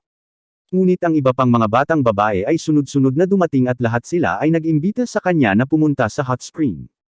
Nagpasya siyang sumama sa kanilang lahat, ngunit nagtataka siya kung bakit sila nahuhumaling sa mga hot spring. Tinanong si Lily kung ano ang gusto niyang pag-usapan, ngunit sinabi niya sa kanya na kalimutan ang tungkol dito. Sinabi ni Carmilla na natutuwa siyang makita ang mga batang babae na nag-aaway dahil sa kanya, ngunit binanggit niya na matagal na siyang hindi nakakapunta sa isang hot spring, kaya nagpasya siyang sumama sa kanila. Nakita natin si Zenos sa paliguan ng mga lalaki, ngunit biglang sumama sa kanya si Zophia. Sinabi sa kanya na walang mang-istorbo sa kanila dahil naglagay siya ng karatula na nagsasaad na nililinas ang paliguan. Sinabi niya na hindi niya inaasahan na magkakasundo ang lahat, na sinasabi sa kanya na balang araw ay mababago niya ang mundo, ngunit nagtataka siya kung bakit siya nagiging mas malapit. Ibinunyag niya na nakikipag-usap siya sa kanya upang makagambala sa kanya, at sinubukan niyang sunggaban siya, ngunit biglang sumama sa kanila si Linda at sinugod si Zenos, ngunit pinigilan siya ni Zophia, at nagsimula silang mag-away para sa kanya. Lumabas si Lo mula sa tubig, ipinahayag na hinihintay niya si Zenos, at sumama siya sa laban. Ngunit lumitaw din si Krishna, na nagsasabi sa mga batang babae na hindi sila dapat nasa paliguan ng mga lalaki. Pero alam nilang nandyan din siya para kay Zenos. Kaya't sinimulan nila siyang yakapin, ngunit nagalit siya dahil hindi siya makapagpahinga, at sinabi niya sa kanila na bumalik sa kanilang sariling paliguan. Nakikita natin si Human sa paliguan ng mga babae, at nagulat siya nang makita ang mga babae. Nagtataka kung paano nagkasama ang isang halo-halong grupo. Nagsimulang ipinagmalaki ni Lo ang kanyang mga ari-arian at nakita natin na nagseselos si Lily, na nagpapakita na wala siyang tiwala dahil flat ang dibdib niya, ngunit masaya siyang makita na si Human ay katulad niya. Sinabi ni Carmilla na ang mas malaki ay hindi palaging mas mahusay, na sinasabi sa kanyang maaaring mas gusto ni Zenos ang mas maliliit na dibdib, ngunit nagtataka siya kung bakit transparent si Carmilla. Napagtanto ni Human na isa siyang multo at naghahanda siyang mag-ehersisyo, kaya mabilis siyang lumipad. Tumingon-lingon si Human sa paligid ng mapagtanto na ang ibang mga babae ay nagre-relax. Kaya, iniisip niya kung nag-i-imagine lang siya ng mga bagay-bagay. Pagkatapos noon, naghapunan si Zenos kasama ang mga babae, ngunit napagtanto niya na si Krisha ay hindi nakaupo sa kanila at ipinaliwanag niya na ayaw niyang makitang kasama ng mga demi-human dahil siya ay isang royal knight. Natutulog si Lily at kinausap ni Zenos si Carmilla, sinabi sa kanya na hindi siya nasiyahan sa kanyang pagkain dahil nalasing ang mga babae. Nagtataka siya kung paano nakarating doon si Carmilla dahil alam niyang hindi ito dapat nasisikatin ng araw. Kaya, inihayag niya na siya ay nagposes siya ng staff ni Lily, na sinasabi sa kanya na magagawa niya ito dahil naka-attach siya dito. Iniisip niya kung pag-aari niya ito noong nabubuhay pa siya, ngunit sinabi nito sa kanya na hindi niya maalala, at napagtanto niya na hindi niya gustong pag-usapan ang kanyang nakaraan. Kinabukasan, narinig ng lahat ang isang pagsabog, kaya tumungo si Human sa kusina kung saan napagtanto niyang nasunog ang braso ng chef. Ginagamit niya ang kanyang kapangyarihan para pagalingin siya, ngunit sinabi niya na ang pangunang lunas ay ang pinakamahusay na magagawa niya, sa pag-aakalang hindi na nito magagamit muli ang kanyang braso. Ngunit biglang sumulpot si Zenos na pagtantong sugatan ang lalaki. At sinabi ni Human na kailangan niyang pumunta sa maharlikang ospital kung saan ang mga manggagamot ay maaaring gumamit ng mga advanced na spell upang matulungan siyang makabawi. Ngunit naisip ni Zenos na hindi niya ito kailangan, at tinanong siya ni Lily kung ano ang nangyari. Kaya, ipinaliwanag niya na ito ay isang apoy sa kusina lamang. Sinabi niya na kailangan nilang umalis, ngunit ipinahayag niya na nasiyahan siya sa pagkain kagabi. Kaya nagpasya siyang pagalingin ang lalaki ng libre. Agad siyang gumaling at hindi makapaniwala si Human na ganap na gumaling ang kanyang braso. Napagtantong si Zenos ay kakaiba, si Human ay nagulat sa kanyang superior na nagngangalang Becker at sinabi sa kanya ang tungkol kay Zenos. Kaya tinanong niya siya kung may naaalala siya tungkol sa kanya. Inilarawan niya ang kanyang hitsura at nagpasya si Becker na hanapin siya, iniisip na maaari siyang nanirahan sa mga slum dahil wala siyang opisyal na pagpaparehistro. Pagkatapos nito, nakita natin si Becker sa klinika habang sinabi ng isang demi-human na nakita niya siya sa kakilakilabot na kondisyon. Sinuri ni Zenos ang kanyang mga baga at napagtanto niya na si Becker ay may red lung disease na pumatay sa hindi mabilang na mga tao sa nakaraan. Sinabi niya sa lahat na manatili sa likod dahil ito ay lubos na nakakahawa, ngunit nagtataka siya kung bakit mayroon ito si Becker dahil naalis na ito salamat sa isang lunas. Si Becker ay humanga sa kanyang diagnosis at ipinakilala niya ang kanyang sarili bilang isang piling manggagamot mula sa Royal Hospital. Ngunit nagtataka si Zenos kung mayroon ba talaga siyang sakit na red lung. Sumama si Human sa kanila na nagsasabi kay Becker na siya ay walang ingat dahil ginawa niya ang sarili niyang sakit para makilala niya si Zenos. Ibinunyag niya na uminom siya ng gamot na kanyang binuo na nagbibigay sa kanya ng mga sintomas na katulad ng red lung disease. Pero tinitiyak niya sa lahat na hindi siya mamamatay dahil nakainom na siya ng antidote. Ipinahayag ni Human na siya ang nag-imbento ng lunas para sa ilang mga sakit, kabilang ang red lung, kaya siya ay nabigyan ng espesyal na rank na elite healer. Tinanong niya si Zenos tungkol sa kanyang Amerikana, kaya ipinahayag niya na pag-aari iyon ng kanyang master, at itinanong nila ang kanyang pangalan. Ngunit sinabi ni Zenos na hindi niya alam. Inaanyayahan siya ni Becker na magtrabaho sa maharlikang ospital, na sinasabi sa kanya na kailangan nila ang kanyang tulong upang malutas ang isang problema, ngunit ang mga batang babae ay biglang dumating, na inihayag na sila ay pumunta doon dahil nakakita sila ng pulang bandila sa labas. Napagtanto niya na pinalabas ito ni Carmilla dahil napansin niya na may mali at sinabi ng mga batang babae kay Becker na umalis, ngunit nagpasya siyang baguhin ang kanyang diskarte, sinabi kay Zenos na isaalang-alang ito bilang isang komisyon, at sumang-ayon siyang magtrabaho sa Royal Hospital. Kinuwestiyon ni Zophia ang kanyang desisyon, ngunit ipinaliwanag niya na kailangan niya ang mga ito sa kanyang panig, at naalala niya na nailigtas nila ang hindi mabilang na buhay sa mga slum sa pamamagitan ng pamamahagi ng lunas para sa red lung nang hindi humihingi ng bayad. Napagtanto ng mga pinuno na sila ay mabubuting tao, at nagtataka si Zenos kung kilala ni Becker ang kanyang Panginoon. Kaya, ipinangako niyang sasabihin kay Zenos ang lahat kung pupunta siya sa Royal Hospital. Sinabi niya na tutulungan niya si Zenos na mamuhay ng mapayapang buhay kapag nalutas na ang kanilang problema, at opisyal niyang tinatanggap siya sa kanilang grupo. Nakarating si Zenos sa Royal Hospital at inimbitahan siya ni Becker sa kanyang opisina kung saan sinabi niya sa kanya ang tungkol sa kanyang misyon. Sinabi niya na kailangan niya ang tulong ni Zenos upang mangolekta ng impormasyon tungkol sa mga taong nawawala, na nagpapakita na siya ngayon ay isang espesyal na mag-aaral sa pananaliksik upang makadalo siya sa mga programa sa ospital. Ipinaliwanag ni Becker na siya ay mag-ooperate bilang isang manggagamot na bumalik mula sa ibang bansa at sinabi sa kanya na huwag mag-alala tungkol sa mga tao na malaman ang kanyang pagkakakilanlan dahil mayroon siyang isang piling manggagamot na nagtitiwala para sa kanya. Tumungo si Zenos sa kanyang dorm at nagulat siya nang makita si Lily. Kaya, ipinaliwanag ni Human na pinapayagan siyang manatili doon dahil bahagi siya ng kanyang pamilya. Binanggit niya na asawa niya ito, ngunit sinabi sa kanya ni Human na kapatid niya ito sa mga dokumento, at natutuwa siya na naroon siya dahil nag-aalala itong iwan siya. Pagkatapos umalis ni Human, tinanong siya ni Lily kung gusto niya siya, ngunit ipinaalala niya sa kanya na dapat siyang kumilos tulad ng kanyang kapatid, iniisip kung sino ang nagturo sa kanya na magsalita ng ganoon. Kaya, inamin ni Carmilla na siya ang nagturo sa kanya, at ipinaalala niya sa kanya na mayroong hindi mabilang na mga manggagamot sa maharlikang ospital na maaaring mapupuksa siya kung natagpuan nila siya. Ngunit, binanggit niya na hindi siya natatakot sa kanila dahil hindi sila kasing kapangyarihan niya. Nakita natin si Zenos na kumakain kasama si Human at nagtataka siya kung paano makakakuha ng normal na lisensya ng healer ang mga estudyante. Kaya ipinaliwanag niya na kailangan muna nilang pumasok sa paaralan sa loob ng ilang taon bago kumuha ng pagsusulit sa healer na kailangan nilang ipasa para makakuha ng kanilang lisensya. Sinabi niya na maraming mga oportunidad sa trabaho para sa kanila pagkatapos nilang maipasa ang pagsusulit at maaari pa silang kumuha ng rank-up exam pagkatapos nilang gumawa ng pangalan para sa kanilang sarili.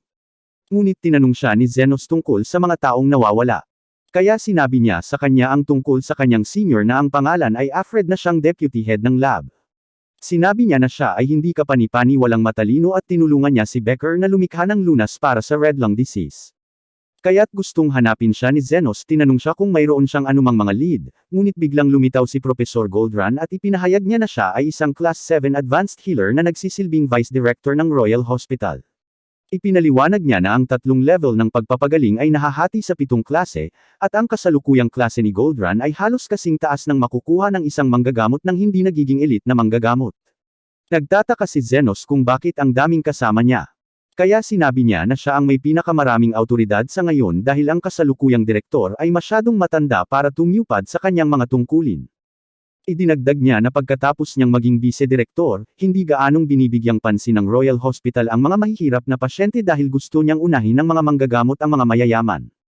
Sa tingin niya, ang layunin niya ay isulong ang kanyang pampulitikang agenda, na sinasabi kay Zenos ang tungkol sa mga tsismis na umabot siya sa kanyang kasalukuyang klase dahil sa suporta na natanggap niya mula sa mga maharlika. Gusto ni Zenos na layuan siya, ngunit ipinaliwanag niya na hindi niya maiiwasan si Gold Run dahil maaaring masangkot siya sa pagkawala ni Alfred, na nagpapakita na hiniram niya siya mula sa lab ni Becker. Nalaman natin na si Alfred ang sumang-ayon dito dahil naisip niya na ito ay isang magandang karanasan sa pag-aaral, ngunit nawala siya pagkatapos ng isang buwan. Nagtataka si Zenos kung paano niya lalapitan si Gold Run, kaya sinabihan niya itong mag-stand out na lang sa klase dahil kukontakin siya ni Gold Run kapag nakilala niya ang kanyang talento. Pero naisip ni Zenos na hindi siya mag-stand out dahil wala namang espesyal sa kanya. Kaya napagtanto niya na hindi niya alam kung gaano siya katalento. Isang batang lalaki na nagngangalang Crescent ang biglang hamarang sa kanila at nakilala niya si Zenos bilang isang espesyal na mag-aaral sa pananaliksik, na sinasabi sa kanya na gawin ang kanyang makakaya upang hindi mapahiya ang kanyang mga sponsor. Iniisip niya kung ano ang problema ni Crescent. Kaya't ibinunyag ni Human na siya ay nasa kanyang klase, ngunit siya ay naging mayabang matapos siyang scout ng grupo ni Gold Run.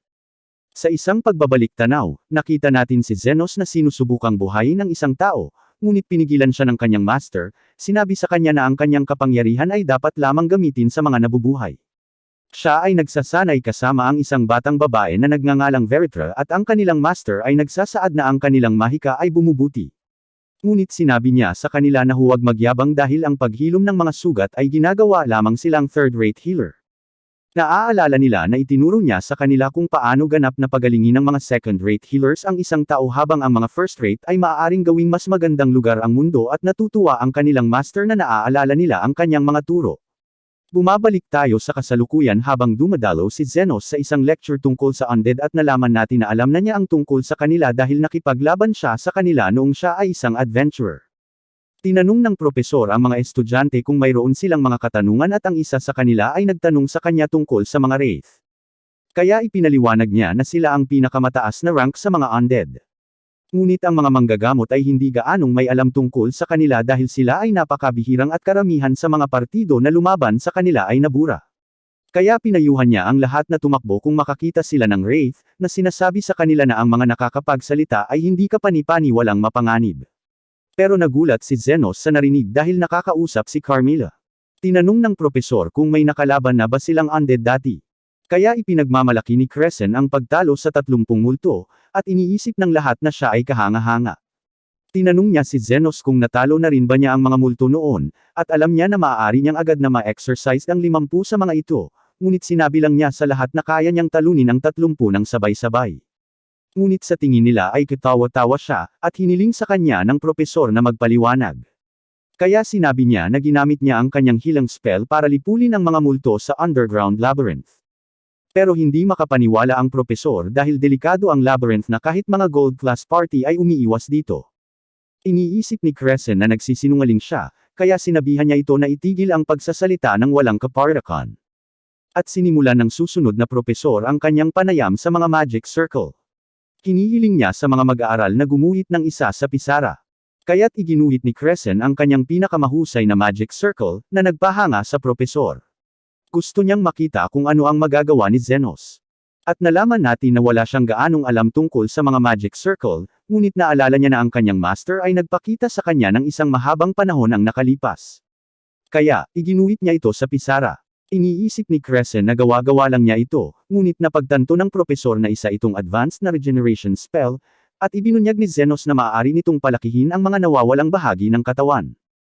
Hindi makapaniwala ang propesor, ngunit sa tingin niya ay walang makakapag-activate nito dahil nangangailangan ito ng nakakabaliw na halaga ng mana. Ngunit inactivate ito ni Zenos sa lugar, at nabanggit niya na hindi ito gaanong kapaki-pakinabang dahil hindi niya ito kailangan para mapalago ang mga nawawalang bahagi ng katawan. Pagkatapos nito, sinabi sa kanya ng subordinate ni Gold Run ang tungkol kay Zenos, sinabi sa kanya na kaya niyang talunin ang 30 multo ng sabay-sabay, at isa pang lalaki ang nagulat na ang mga undead ay nagtipon sa sementeryo. Iniisip ni Gold Run na ito ang perpektong pagkakataon upang subukan si Zenos. Kaya, nagpasya siyang ipadala siya doon, iniisip kung kaya niyang tuparin ang kanyang mga sinasabi.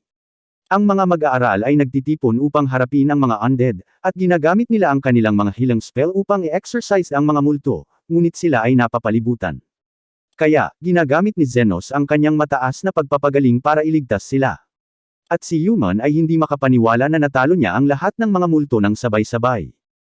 Ngunit pinahahalagahan ni Crescent ang kanyang mga aksyon at sinabi sa lahat na iulat ang kanyang tagumpay sa mga guro. Naghahanda siyang umalis kasama ang iba, ngunit biglang sumulpot ang hari ng zombie at sinabihan siya nito na harapin ito. Kaya, siya ay nabigla, ngunit tumanggi si Human at si Zenos na tulungan siya. Sinabi niya sa lahat na tumakbo habang binibili niya ang oras para sa kanila, at ginagamit niya ang pinakamalakas niyang spell sa halimaw, ngunit wala itong epekto at pilit niyang iniiwasan ang mga atake ng halimaw. Iniisip ni Human na nagtipon ang mga multo sa sementeryo dahil sa hari ng zombie, na inihayag na naakit sila sa mga high-level undead na nilalang. At napagtanto ni Zenos na may problema si Crescent. Sinabi niya kay Zenos na huwag siyang tulungan dahil nararapat siyang magdusa, ngunit alam ni Zenos na nag-aalala siya sa kanya dahil hindi niya ito iniwan. Nahuli siya ng halimaw at naghahanda itong kainin habang nagsisimula siyang humingi ng tulong. Kaya ginagamit ni Zenos ang kanyang mega heal para mawala ito. Nagtataka si Crescent kung bakit nila siya iniligtas. Kaya't ipinaalala sa kanya ni Human na humihingi siya ng tulong, ngunit naisip ni Zenos ang sinabi nito sa kanya, at napagtanto niya na ang undead ay naaakit ni Carmilla. Umuwi si Zenos at sinabi kay Carmilla na nagtipon ang mga undead sa libingan dahil sa kanya. Kaya iniisip niya kung gusto ba niya itong sipain palabas, ngunit sa palagay niya ay mas ligtas na manatili siya sa tabi niya dahil naaapektuhan nito ang kanyang paligid. At tinawag niya siyang weirdo, dahil gusto niyang mamuhay kasama ang isang wraith. Kinabukasan, pinuri ng sekretarya ni Goldrun si Crescent para sa pagpuksa sa mga undead, na sinasabi sa kanya na ang ibang mga estudyante ay humanga sa kanyang kapangyarihan. Iniisip ng kalihim na nabigo si Zenos na matupad ang kanilang mga inaasahan, ngunit pakiramdam ni Crescent ay may utang siya sa kanya. Kaya, inihayag niya na si Zenos ang tumalo sa undead. Sinabi ni Becker kay Zenos na nais ni Goldrun na makapanayam siya at sinabi niya na hindi lang siya nakikipag-usap sa sinuman dahil siya ang nag-uutos sa karamihan ng suporta sa Royal Hospital. Nagtataka si Zenos kung bakit mas may autoridad siya kaysa kay Becker dahil isa siyang elite na manggagamot. Kaya sinabi niya na ang kanyang titulo ay hindi nagbibigay sa kanya ng kapangyarihang pampulitika dahil nakuha lang niya ito sa pamamagitan ng pagbuo ng medisina. Nakatagpo ni Zenos si Goldrun na nagsabing hinuhubog ng mga manggagamot ang kasaysayan ng bansa kaya may kapangyarihan silang impluwensyahan ang publiko. Ngunit inaani ng naghaharing uri ang karamihan sa mga benepisyo. Kaya gusto niyang sumama sa kanila sa hinaharap na nagsasabi sa kanya na ito ay magpapalakas sa kanilang faction upang makuha nila ang pagtratong nararapat sa kanila. Ipinaliwanag niya na hindi lahat ng buhay ay pantay. Kaya't ang Maharlika ay dapat makakuha ng espesyal na pagtrato sa ospital at hiniling niya kay Zenos na ipakita sa kanya ang kanyang magic circle. Iginuhit niya ito sa isang piraso ng papel at sinusuri ito ni Goldrun upang masuri ang level ng kanyang kaalaman, na pagtatanto na mukhang kamangha-mangha ito, kaya tinanggap niya siya sa kanyang lab. Kinabukasan, sumama si Zenos sa mga escort ni Goldrun at naglakad sila sa paligid ng ospital habang napapansin ni Crescent na inirekomenda niya siya sa lab. Nagtataka si Zenos kung bakit niya gagawin iyon at ipinaliwanag niya na gusto niyang gamitin siya para makataas. Sinabi niya na sasama sila kay Goldrun habang binibisita niya ang kanyang mga pasyente dahil gusto niyang lumikha ng impresyon habang pinapagaling niya ang mga Maharlika, ngunit tumakbo si Zenos upang tingnan ng malapitan. Nakita niya ang isang pasyente na nabaluktot ang kanyang bukong-bukong, at napagtanto ni Goldrun na ito ay isang pilay. Kaya, nag-iipon siya ng mahika mula sa 3 sa kanyang mga estudyante at ginagamit ito upang pagalingin ang binti ng lalaki. Bumalik si Zenos kay Crescent at tinanong siya tungkol sa spell na ginamit. Kaya, inihayag niya na ito ay tinatawag na magic sa paglilipat ng kalusugan, at ginagamit nito ang puwersa ng buhay ng mga tao upang mapalakas ang paggaling. Ipinaliwanag niya na si Goldrun ay nangangailangan ng maraming donor upang pagalingin ang kanyang mga pasyente upang mabawasan niya ang pasanin sa kanila. At napagtanto ni Zenos na ito ang dahilan kung bakit marami siyang kasama, ngunit nabanggit ni Crescent na ginagawa rin niya ito para sa halalan dahil malapit nang magretiro ang kasalukuyang direktor na si Shar. Kaya't sinusubukan ni Goldrun na makakuha ng mga boto upang maging susunod na direktor. Iniisip ni Crescent na makakaakyat siya sa tuktok sa pamamagitan ng pagtabi sa kanya, ngunit tinanong siya ni Zenos tungkol kay Alfred. Kaya't inihayag ni Crescent na nawala siya pagkatapos niyang imbitahan sa hapunan. Ipinaliwanag niya na iniimbitahan lamang ni Goldrun ang kanyang mga paborito para sa hapunan.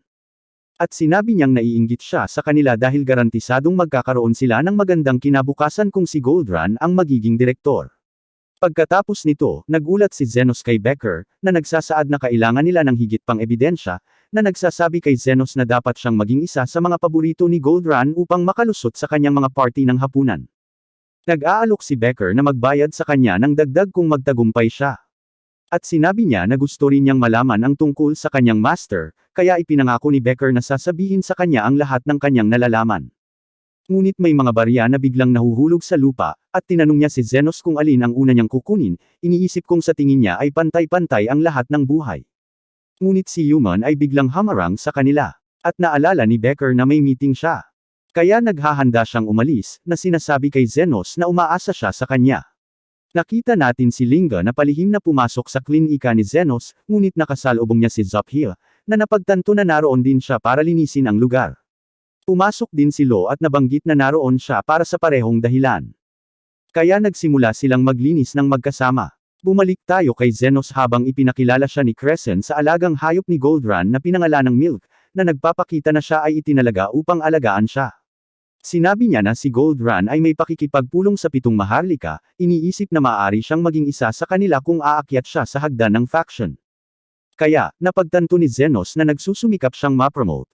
Naisip niya na ang mga manggagamot ay dapat tumuon sa pagpapagaling ng mga tao, ngunit ipinaliwanag ni Crescent na ang magic ay hindi lahat ng kapangyarihan, kaya sa tingin niya ang pera at katayuan ay mas mahalaga. Nakilala nila ang isang lasenggo na nagngangalang Bonds na napagtanto na muling binabantayan ni Crescent si Milk, ngunit ipinahayag niya na hindi niya ito gusto. Sinabi niya kay Crescent na wala siyang mararating sa buhay kung patuloy niyang lalapitan si Goldrun. At tinanong siya ni Zenos tungkol kay Bonds.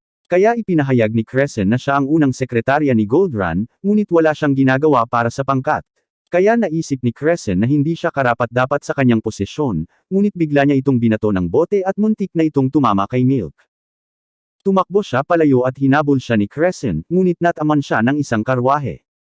Kaya, ginagamit niya ang kanyang pinakamalakas na hilang spell sa kanya, ngunit hindi ito gumana at sa tingin niya ay tapos na ang lahat para sa kanya dahil hindi niya mailigtas ang paboritong alaga ni Goldrun.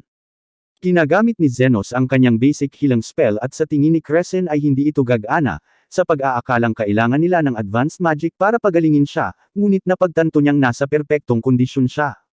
At sinabi ni Zenos na gumaling na ang kanyang mga buto, kaya maaari siyang magpatuloy sa paglalakad na parang walang nangyari, ngunit nagmumungkahi siyang hayaan siyang magpahinga.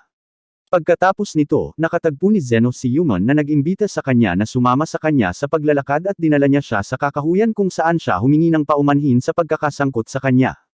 Ipinaliwanag niya na nakonsensya siya dahil hindi siya sapat na matalento para ma-scout ni Goldrun. Kaya, siya ay natapos na kinaladkad dito, ngunit sinabi niya sa kanya na okay lang dahil babayaran siya ni Becker para sa kanyang mga pagsisikap. At sinabi niya na nagpapasalamat siya sa pagkakataon dahil nakapasok siya sa ospital. Binanggit niya na gusto niyang malaman ang tungkol sa kanyang master na nagturo sa kanya ng lahat ng kanyang nalalaman. Kaya, pakiramdam niya ay may utang siya sa kanya. Sinabi ni Human na may utang din siya kay Becker mula nang maglingkod siya bilang kanyang mentor at iniwan siya ng kanyang kasintahan dahil sa kanyang dedikasyon sa kanyang pananaliksik. Kaya, siya ngayon ang nag-aalaga sa kanya. Tinanong siya ni Zenos tungkol sa kanilang relasyon. Kaya, ibinunyag niya na si Becker ang kanyang tiyuhin, ngunit wala siyang kasing talino sa kanya, at nakatuon lang siya sa pagsasaliksik kung paano mag-imbak ng gamot. Sa tingin niya ay boring ang kanyang pagsasaliksik at sumang-ayon si Zenos sa kanya. Ngunit sinasabi niya sa kanya na ang pinakamahalagang bagay sa buhay ay kadalasang ang pinaka-boring. Natutuwa siyang marinig ito, na sinasabi sa kanya na siya ay isang kawili-wiling tao, ngunit narinig nila ang boses ni Carmilla habang sinasabi niyang nakahanap na siya ng bagong manliligaw. Kaya, nagtataka si Human kung ano ang nangyayari, ngunit sinabi niya lamang sa kanya na huwag pansinin ito. Nang gabing iyon, bumalik sila sa ospital, ngunit biglang lumapit si Crescent sa kanila, at nakiusap siya na tulungan siya. Nakipagpulong si Goldrun kay Lord Fennel, na humiling sa kanya na suriin ang isang pantal sa mukha ng kanyang anak na babae, na lumalaki sa nakalipas na ilang araw. Sinabi ni Goldrun na mayroon siyang kakaibang sakit sa mukha, at tinanong siya ni Fennel kung maaari niya itong pagalingin, ngunit alam niyang hindi ito magiging madali. Pagkatapos nito, iniisip ni Goldrun ang tungkol sa sakit, alam niyang hindi ito nagbabanta sa buhay, ngunit kailangang sumailalim sa operasyon ang anak na babae ni Fennel, at nag-aalala siyang mag-iiwan nito ng peklat sa kanyang mukha. Sinabi niya na kung mayroon siyang sapat na mga donor para sa kanyang magic transfer sa kalusugan, magiging madali itong pagalingin ng walang operasyon, ngunit ayaw niyang makita ng mga tao ang kanyang mukha. Kaya, 2 katulong lang ang pwede niyang dalhin. Nagpasya siyang gumugol ng oras kasama si Milk para makapagpahinga, ngunit nakasalubong niya si Bonds na nagpahayag na nasagasaan siya ng isang karwahe. Kaya't nagalit siya, tinanong si Bonds kung siya ang nasa likod nito, ngunit napansin niyang napagaling na siya ni Crescent. Binisita ni Goldrun si Milk sa kanyang silid at natutuwa siyang nasa perpektong kondisyon ito. Napagtanto niyang wala man lang galos sa katawan. Bumalik tayo kay Crescent habang sinasabi niya kay Zenos na hiniling sa kanya na pagalingin ang anak ni Fennel na may kakaibang sakit sa mukha. Ngunit sinabihan siya ni Zenos na huwag magpanik, tinanong siya kung bakit hindi na lang niya ito hiniwa. Kaya't ipinaliwanag niya na ito ay nakaugat ng malalim sa kanyang balat at ang operasyon ay mag-iiwan ng malaking peklat sa kanya, iniisip na mapapahamak siya kung guluhin niya ang kanyang mukha. Nagtataka si Yuman kung bakit siya binigyan ng ganoong kahirap na gawain, sa pag-aakalang ito ay dahil ninakaw niya ang kredito para sa isang bagay, ngunit ipinaliwanag niya na hindi ito totoo dahil sinabi niya sa sekretarya na si Zenos ang nagpagaling kay Milk. Binigyan sila ni Lily ng tsaa at nakitang cute siya ni Crescent, ngunit ipinaliwanag niya na pagmamay-ari na siya ni Zenos. Tumungo si Goldrun sa mansyon ni Fennel, tinanong siya kung bakit siya ipinatawag. Kaya, ipinaliwanag ni Fennel na ang kanyang anak na babae ay tumangging umalis sa kanyang silid dahil ayaw niyang magkaroon ng peklat sa kanyang mukha. Ngunit sa palagay niya ay maaaring gamutin siya ni Goldrun nang hindi nag-iiwan ng peklat, na humihiling sa kanya na kumbansihin siya na sumailalim sa operasyon. Pumunta sila sa kanyang silid at sinabi ni Fennel sa kanyang anak na hayaan si Goldrun na pangasiwaan ang kanyang paggamot. Binanggit niya na siya ay mula sa maharlikang ospital at ipinaliwanag na ang kanyang kondisyon ay hindi maaayos ng walang operasyon, ngunit hindi siya nagtitiwala sa kanya dahil sa tingin niya ay ipinadala siya ng kanyang kaaway upang sirain ang kanyang mukha. Tiwala si Crescent na magagamit niya ang kanyang alindug para baguhin ang isip nito, sa pag-aakalang mapapaibig niya ito sa kanya, at ipinakilala niya ang kanyang sarili bilang katulong ni Goldrun. Ngunit mababa ang tingin nito sa kanya, sinasabi sa kanya na wala siyang karapatang makipag-usap sa kanya dahil katulong lang naman siya. Kaya, nagiging depressed siya. Napagtanto ni Zenos na oras na niya, ngunit sinabi niya sa kanya na okay lang kung ayaw niyang magpagamot dahil hindi siya papatayin ng kanyang kondisyon. Sinabi niya na ang pinakamasamang magagawa nito ay gawin siyang parang matandang hag. At naghahanda siyang umalis, ngunit nag-aalala siyang marinig ito, kaya nagpasya siyang makinig sa kanila. Ipinaliwanag ni Goldrun na nagsasabi si Zenos ng totoo dahil ang abnormal na paglaki ay magpapapangit sa kanya pagkatapos ng 1 buwan at ang tanging paraan upang maalis ito ay sa pamamagitan ng operasyon, ngunit ipinaliwanag niya na ayaw niyang sumailalim sa kutsilyo dahil walang garantiya na hindi magkakaroon ng peklat ang kanyang mukha at agad siyang lumayo. Kinausap siya ni Zenos at napagtanto niya na mayroon itong mga alagang ibon, ngunit nakita niyang nasugatan ang isa sa kanila. Ibinunyag niya na natagpuan niya ito sa hardin, ngunit naniniwala siya na hindi na ito lilipad muli, iniisip na katulad niya ito dahil hindi na siya makakalabas ng bahay. Iniisip niya kung gusto nitong bumuti, ngunit sinabihan siya nito na ihinto ang pakikipag-usap sa kanya, tinanong siya kung sino siya sa tingin niya. Sinabi niya na siya ang kanyang pasyente at ang mga ibon ay nagsimulang lumipad. Kaya, napagtanto niya na siya ang tunay na manggagamot. Ipinaliwanag niya na wala siyang pakialam kung sino siya dahil pantay ang pakikitungo niya sa kanyang mga pasyente, na sinasabi sa kanya na ang pagpapagaling sa kanila ay kanyang trabaho. Sinabi niya na ang ibon ay nagawang lumipad muli at muli niyang itinanong kung gusto niyang bumuti, na sinasabi sa kanya na may pag-asa pa para sa kanya. Nagpasya si Charlotte na sumailalim sa operasyon at ginamit nila ang gamot ni Becker para patahimikin siya habang sinasabi ni Fennel na alagaan siya. Naniniwala si Goldrun na si Crescent ang nagpagaling kay Milk, kaya sinabi niya sa kanya na maging surgeon, ngunit napagtanto ni Zenos na nanginginig ang kanyang mga kamay. Alam niya na mahirap ang pamamaraan, ngunit sinabi sa kanya ni Goldrun na mag-focus at hinihintay niya ang mga ugat ng kakaibang mukha na hawakan. Sinuri ni Zenos ang katawan ni Charlotte at sinabi kay Crescent kung saan niya mahahanap ang mga ugat, na nangangakong tutulungan siya sa panahon ng pamamaraan. Sinimulan nila ang operasyon, ngunit napagtanto ni Crescent na ang mga ugat ay gusot sa kanyang mga ugat. At sinabi ni Goldrun na ang kanyang hitsura ay masisira kung ang mga ugat ay maputol, ngunit alam niya na hindi nila mapapagaling ang kanyang kondisyon maliban kung putulin nila ang mga ugat. Kaya, sinabihan niya si Crescent na gawin ito, na sinasabing masisira ang kanyang reputasyon kung hindi nila tuluyang aalisin ang paglaki. Hindi sigurado si Crescent kung ito ang tamang gawin, ngunit pinilit siya ni Goldrun na gawin ito at sinimulan siyang sisihin sa nangyari, na sinabihan si Fennel na sira ang katulong niya. Ipinaliwanag niya na wala silang pagpipilian kundi dalhin siya sa maharlikang ospital kung saan gagamit sila ng magic transfer ng kalusugan upang pagalingin siya. Ngunit sinabihan sila ni Zenos na huwag mag-alala, na inihayag na maaari lamang niyang i-connect muli ang mga nerves. At nakumpleto niya ang pamamaraan sa isang iglap, na sinasabi sa lahat na ito ay isang tagumpay. Nang maglaon ay nagising si Charlotte na napagtanto na ang paglaki ay nawala at sinabi ni Fennel na ginawa ni Goldrun ang isang perpektong trabaho. Kaya nagpasya siyang suportahan siya sa darating na halalan. Ngunit natatandaan ni Charlotte na narinig ang boses ni Zenos sa panahon ng pamamaraan at tinanong niya ang kanyang ama tungkol sa kanya. Bumalik si Zenos sa ospital kung saan tinulungan niya si Human na dalhin ang mga concoction ni Becker sa storage room at pinasalamatan niya ang mga ito para sa kanilang tulong, nagtatanong kay Zenos kung matagumpay ang operasyon. Biglang sumama si Crescent sa kanila at sinabihan si Zenos na imbitado sila sa dinner party ni Goldrun. Binati siya ni Becker, na inihayag na ito ang unang pagkakataon na inimbitahan ni Goldrun ang isang tao na kakapasok lang sa kanyang lab at sinabi niya kay Zenos na halos tapos na ang kanyang trabaho. Sa gabing iyon, nagtitipon ang lahat para sa party kung saan isiniwalat ni Goldrun na magre-retiro na si Director Char sa susunod na buwan at malapit nang gaganapin ang halalan para sa bakanteng pwesto. Sinabi niya na ang kanilang faction ang pinakamalaki sa ospital at mayroon pa silang suporta ni Fennel, kaya tiwala siya na mananalo siya sa halalan. Nagtataka si Lily kung bakit walang kasama si Crescent. Napagtatanto na hindi siya sikat sa mga babae, at iniisip niya kung nag-imbita siya kay Human sa party. Sa tingin niya ay may gusto ito sa kanya dahil lagi siyang iniistorbo, ngunit ipinaliwanag niya na ayos lang siya basta may Zenos siya. Sinabihan ni Goldrun ang lahat sa party na maging proud dahil pinili niya sila sa kanyang panloob na bilog, ngunit nagsimulang magtanong si Zenos. Napagtanto niya na nawala si Alfred habang binabantayan niya si Bonds na lasing sa party. Kaya, tinanong niya siya tungkol kay Alfred, ngunit ipinahayag niya na wala siyang natatandaan. Sinabi niya na nagustuhan niya si Alfred dahil siya lang ang kumausap sa kanya sa panahon ng party, na inihayag na sinabi ni Goldrun sa lahat na layuan siya, ngunit ipinaliwanag niya na wala siyang pakialam dahil si Goldrun ang dahilan kung bakit maaari niyang magawa ang kanyang walang malasakit na pamumuhay. Nagtataka si Lily kung paano niya nakilala si Goldrun, ngunit tumanggi siyang sagutin ang tanong at sinabihan siyang iwanan siya. Iniisip ni Zenos na wala silang makukuha mula sa kanya, ngunit sa palagay niya ay may alam siya, kaya nagpasya siyang lasingin siya. Nakikinig siya sa kanyang kwento habang inihahain niya ang kanyang mga inumin at sinimulan niyang sabihin sa kanya ang tungkol sa kanyang buhay. Ngunit tinanong siya ni Zenos kung ano ang kanyang ginagawa.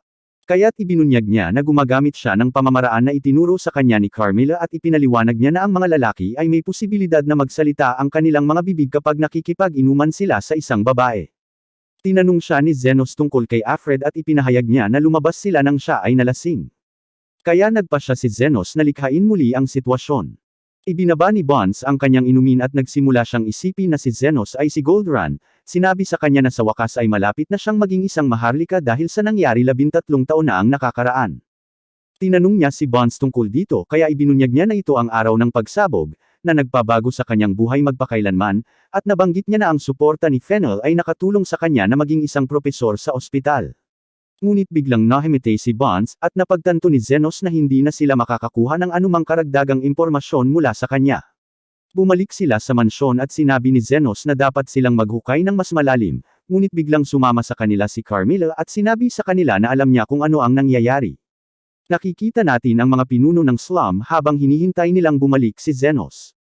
Ngunit isang lalaki ang biglang nagsabi sa kanila na si Zon ay naaksidente at kailangan niya ng medikal na paggamot upang mabuhay. Alam ni Zophion na si Zenos ay nagtatrabaho ng palihim at ayaw niyang masira ang kanyang misyon, ngunit ang iba ay kumbinsido na siya lamang ang makakapagligtas kay Zon. Kaya, nagpasya siyang hanapin siya, na sinasabi sa lahat na babayaran nila siya ng doble sa karaniwang rate. Bumalik tayo kay Carmilla habang ipinaliwanag niya na dati ay isang ordinaryong mananaliksik si Goldrun, ngunit nagbago ang kanyang buhay nang magligtas siya ng isang maharlika. Naniniwala siya na ang tunay na kwento ay hindi niya pinagaling ang maharlika dahil ito ay inilihim, at iniisip ni Lily na isa pang manggagamot ang gumawa nito, ngunit kinuha ni Goldrun ang credit para dito, at sinabi niya na nakita ni Bonds ang lahat. Kaya, ayaw ni Goldrun na may ibang kumausap sa kanya. Sa tingin niya ay sinabi ni Bonds ang katotohanan ng libre, kaya nagtago siya dahil natatakot siya na baka maalala ni Bonds ang sinabi nito sa kanya. Ngunit bigla siyang inabala ni Crescent at sinabing gusto niyang ipakilala siya sa mga VIP para magkaroon siya ng matagumpay na kinabukasan. Pagkatapos niyang umalis, sinabi ni Zenos na may isa pang posibilidad, sa pag-aakalang maaaring isinakripisyo ni Goldrun ang iba pang mga biktima gamit ang kanyang magic sa paglipat ng kalusugan upang mailigtas niya ang buhay ng Maharlika.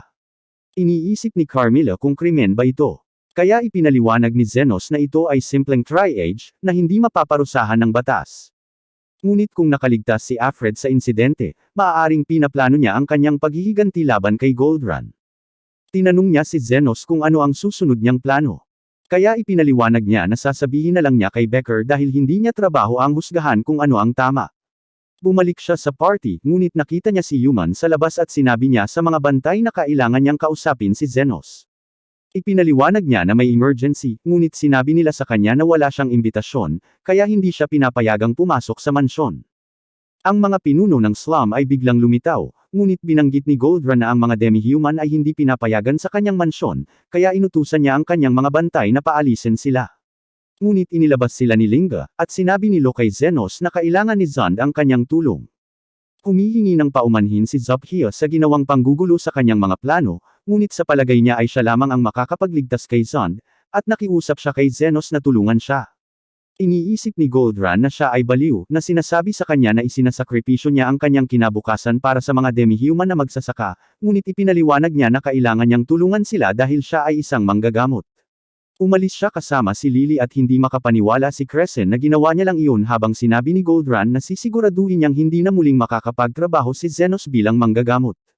Sinabi ni Crescent na gusto niyang magkaroon ng matagumpay na kinabukasan, ngunit naalala niya kung paano iniligtas ni Zenos ang lahat sa nakaraan, at sinabi niya na gusto rin niyang maging isang manggagamot. Nagpasya siyang sundan siya, kaya umalis siya sa pangkat at sinabihan si Zenos na hintayin siya para makatulong din siya. Pinagaling ni Zenos si Zond at hindi makapaniwala si Crescent na tapos na siya, sa pag-aakalang siya ay isang hangal para umalis sa pangkat. Sinabi sa kanya ni Human na tama siya, ngunit ipinahayag niya na narinig niya ang lahat at humanga siya na talagang may mabuting puso ito. Kinabukasan, nagulat si Zenos kay Becker, na nag-aakalang si Alfred ang sangkot sa insidente 13 taon na ang nakakaraan. Ibinunyag ni Zenos na bukas ang partidong ipagdiwang ang halalan ni Goldrun at nagpasya si Becker na dumalo dahil sa palagay niya ay susubukan ni Alfred na maghiganti. Sinabi niya kay Zenos na tapos na ang kanyang trabaho at nangakong sasabihin sa kanya ang tungkol sa kanyang master pagkatapos ng party habang sinasabi ni Human na magkakaroon sila ng palm para sa kanya. Nakita natin si Crescent na umiinom sa kwarto niya at nalaman natin na alam na niya ang background ni Zenos, pero ayaw niyang umalis siya. Inihayag ni Zenos na hindi niya kapatid si Lily, at sinabi niyang asawa niya talaga ito, ngunit ipinaliwanag niya na hindi ito totoo. Iniisip ni Crescent na nasisiraan na siya ng bait dahil may nakikita siyang wraith sa likod nila, at nagtataka si Zenos kung bakit nagpasya si Carmilla na magpakita ng sarili. Kaya, inihayag niya na ito ay dahil si Crescent ay umiinom ng kanyang alak. Tinanong ni Human si Zenos tungkol sa kanya, kaya ipinaliwanag niya na hindi siya nakakapinsala, ngunit nagbanta siyang isumpa si Human kung hindi niya ibabalik ang kanyang alak. Pagkatapos noon, sinabi ni Zenos kay Carmilla na ayaw niyang iwan si Human at si Crescent dahil hindi sila katulad ng mga miyembro ng partido niya na hindi nagtrato sa kanya ng maayos. Ngunit sinabi niya na nakasanayan na niyang magpaalam at sinabi niya sa kanya na makikilala niya ang mga katulad nila sa hinaharap. Kinabukasan, naghanda si Zenos na umalis. Ngunit sinabi ni Human na si Becker ay may sulat para sa kanya na nagsasabi sa kanya na mayroon itong impormasyon tungkol sa kanyang master. Ngunit nang suriin niya ang mesa ni Becker, nakita niya ang isang larawan sa kanyang kabinet at natarante si Zenos nang makita niya ito.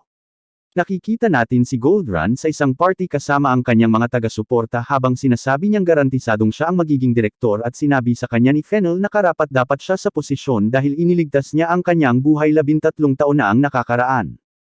Sa isang flashback, nalaman natin na hindi matagumpay na researcher si Goldrun at babalik na sana siya sa kanyang bayan, ngunit nakakita siya ng pagsabog sa isang pabrika ng mahika.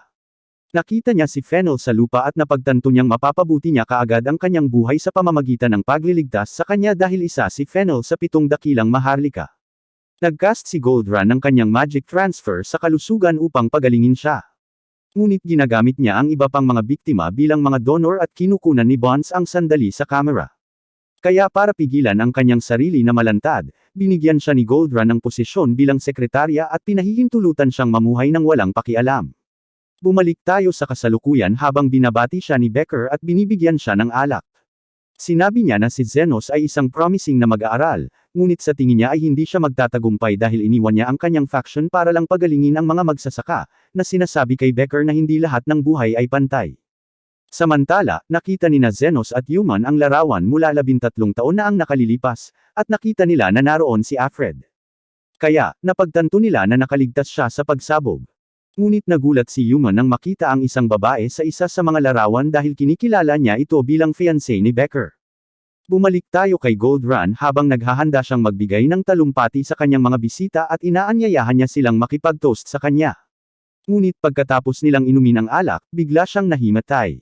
Maya-maya ay nagising siya at nakita niya si Becker na nagpahayag na nilason niya ang lahat kaya mamamatay sila kapag hindi sila ginagamot sa loob ng 1 oras. Napansin niya na ang alak ni Gold Run ay hindi gaanong mabisa kaya mayroon pa siyang 2 oras upang mabuhay ngunit nagtataka siya kung bakit ginagawa ito ni Becker. Kaya ipinaliwanag niya na nililikha lamang niya ang sandali mula sa 13 taon na ang nakakaraan na inihayag na inimbestigahan ni Zenos ang insidente at binigyan siya ng lead. Binanggit niya na itinikom ni Bonds ang kanyang bibig, kaya binigyan niya siya ng kanyang espesyal na concoction para makapagsalita siya at nakahanap ng mga larawan mula 13 taon na ang nakakaraan. Alam niyang isinakripisyo ni Gold Run ang iba pang mga biktima para iligtas si Fennel at nabanggit na kasama nila si Alfred at ang kanyang fiancé, na nagsasabi kay Gold Run na magpasya kung sino ang gusto niyang iligtas sa party. Nagtataka siya kung may antidote si Becker, ngunit iniinom niya ang kanyang alak at nalaman niyang nilason lang niya ang kanyang sarili, na sinasabi kay Gold Run na iligtas siya kung gusto niya ang antidote. Sinabihan siya ni Becker na magmadali dahil nauubusan na siya ng oras at nagpasya siyang pagalingin ang kanyang sarili bago iligtas si Fennel dahil hindi siya sigurado kung mayroon si Becker ng antidote. Naghahanda siyang isakripisyo ang iba pa niyang mga bisita, ngunit ipinaalala sa kanya ni Becker na hindi gaanong makapangyarihan ang kanyang lason. Kaya, siya ang may pinakamaraming puwersa ng buhay sa silid, na sinasabi sa kanya na magagamit niya ito upang iligtas ang lahat, ngunit sinabi niya na dapat niyang iligtas muna ang kanyang sarili dahil mas mahalaga ang kanyang buhay kaysa sa kanyang mga taga-suporta. Biglang dumating si Zenos kasama ang kanyang mga kaibigan at sinabi ni Human na nakita nila ang mga larawan. Kaya, naramdaman niyang may gagawin si Becker. Napagtanto ni Zenos na nilason niya ang lahat at nagtataka siya kung bakit niya ginawa yon. Kaya, ipinaliwanag niya na gusto niyang ipaghiganti ang kanyang fiancé. Alam niyang hindi aksidente ang pagkamatay nito dahil sinabi sa kanya ni Alfred na may kinalaman si Gold Run dito. Ngunit, nawala siya pagkatapos ng kanilang pag-uusap. Nais malaman ni Becker ang katotohanan. Kaya, kinuha niya si Zenos para mag-imbestiga. At naiintindihan ni Crescent kung bakit gusto niyang maghiganti, ngunit sa tingin niya ay hindi niya dapat lasunin ang mga inosenteng tao para makamit ang kanyang layunin. Nagpasya si Zenos na iligtas ang lahat dahil ayaw niyang maaresto si Becker dahil sa malawakang pagpatay, na sinasabi sa kanya na magdurusa si Human kapag nangyari iyon. Ipinaliwanag ni Becker na imposibleng alisin ang mga lason dahil hindi alam ni Zenos ang kanilang mga detalye, ngunit sa palagay niya ay hindi ito mahalaga at gumagamit siya ng isang pangunahing healing spell sa lahat. Iniisip ni Becker na wala itong silbi dahil hindi nito maaalis ang lason sa kanilang mga katawan, ngunit napagtanto niyang nagsisimula na siyang gumaling. Ipinaliwanag ni Zenos na ang lason ay tuluyang mawawala. Kaya, kailangan lang niyang patuloy na pagalingin ang mga ito hanggang sa mangyari iyon. At iniisip ni Becker na siya ay baliw, ngunit nagpa siya ang kanyang mga kaibigan na tulungan siya, at sinabi niya kay Becker na magpasalamat dahil nililinas nila ang kanyang kalat.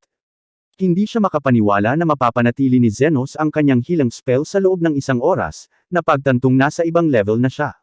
At naalala ni Becker na ang kanyang kasintahan ay naging isang manggagamot upang iligtas ang mga buhay. Ngunit pinatay siya ni Gold Run, kaya ayaw niyang siya ang maging direktor, sa pag-aakalang hindi siya karapat-dapat sa posisyon. Nagpasalamat si Becker kay Zenos sa pagligtas sa mga bisita, sa pag-aakalang minana niya at ng kanyang mga kaibigan ang espiritu ng kanyang kasintahan, ngunit sinabi niya kay Becker na siya ay pagod, kaya humingi siya ng dagdag na sahod. Nagtataka si Gold Run kung bakit hindi siya gumaling, na sinasabi sa lahat na iligtas siya, ngunit naaalala nila ang nangyari, kaya alam nilang binabalak niyang isakripisyo sila para iligtas ang kanyang sarili. Binanggit ni Zenos na maaari niyang pagalingin siya, ngunit napansin niya na siya ay pagod, kaya humingi siya ng isang katawa-tawa na halaga, at si Gold Run ay desperado, kaya ipinangako niyang babayaran siya. Ngunit sinabi ni Fennel kay Gold Run na gusto niyang makipag-usap sa kanya. Kaya napagtanto niyang wasak na ang kanyang buhay. Pagkatapos noon, kinausap ni Zenos si Becker, na nagpahayag na siya ay ini-interrogate, ngunit humanga siya na si Zenos ay nakakuha ng pahintulot na makita siya. Kaya't ibinunyag niya na may kakilala siya sa Royal Guard, at sinamahan sila ni Krishna, na inihayag na tinulungan niya siyang makita si Becker.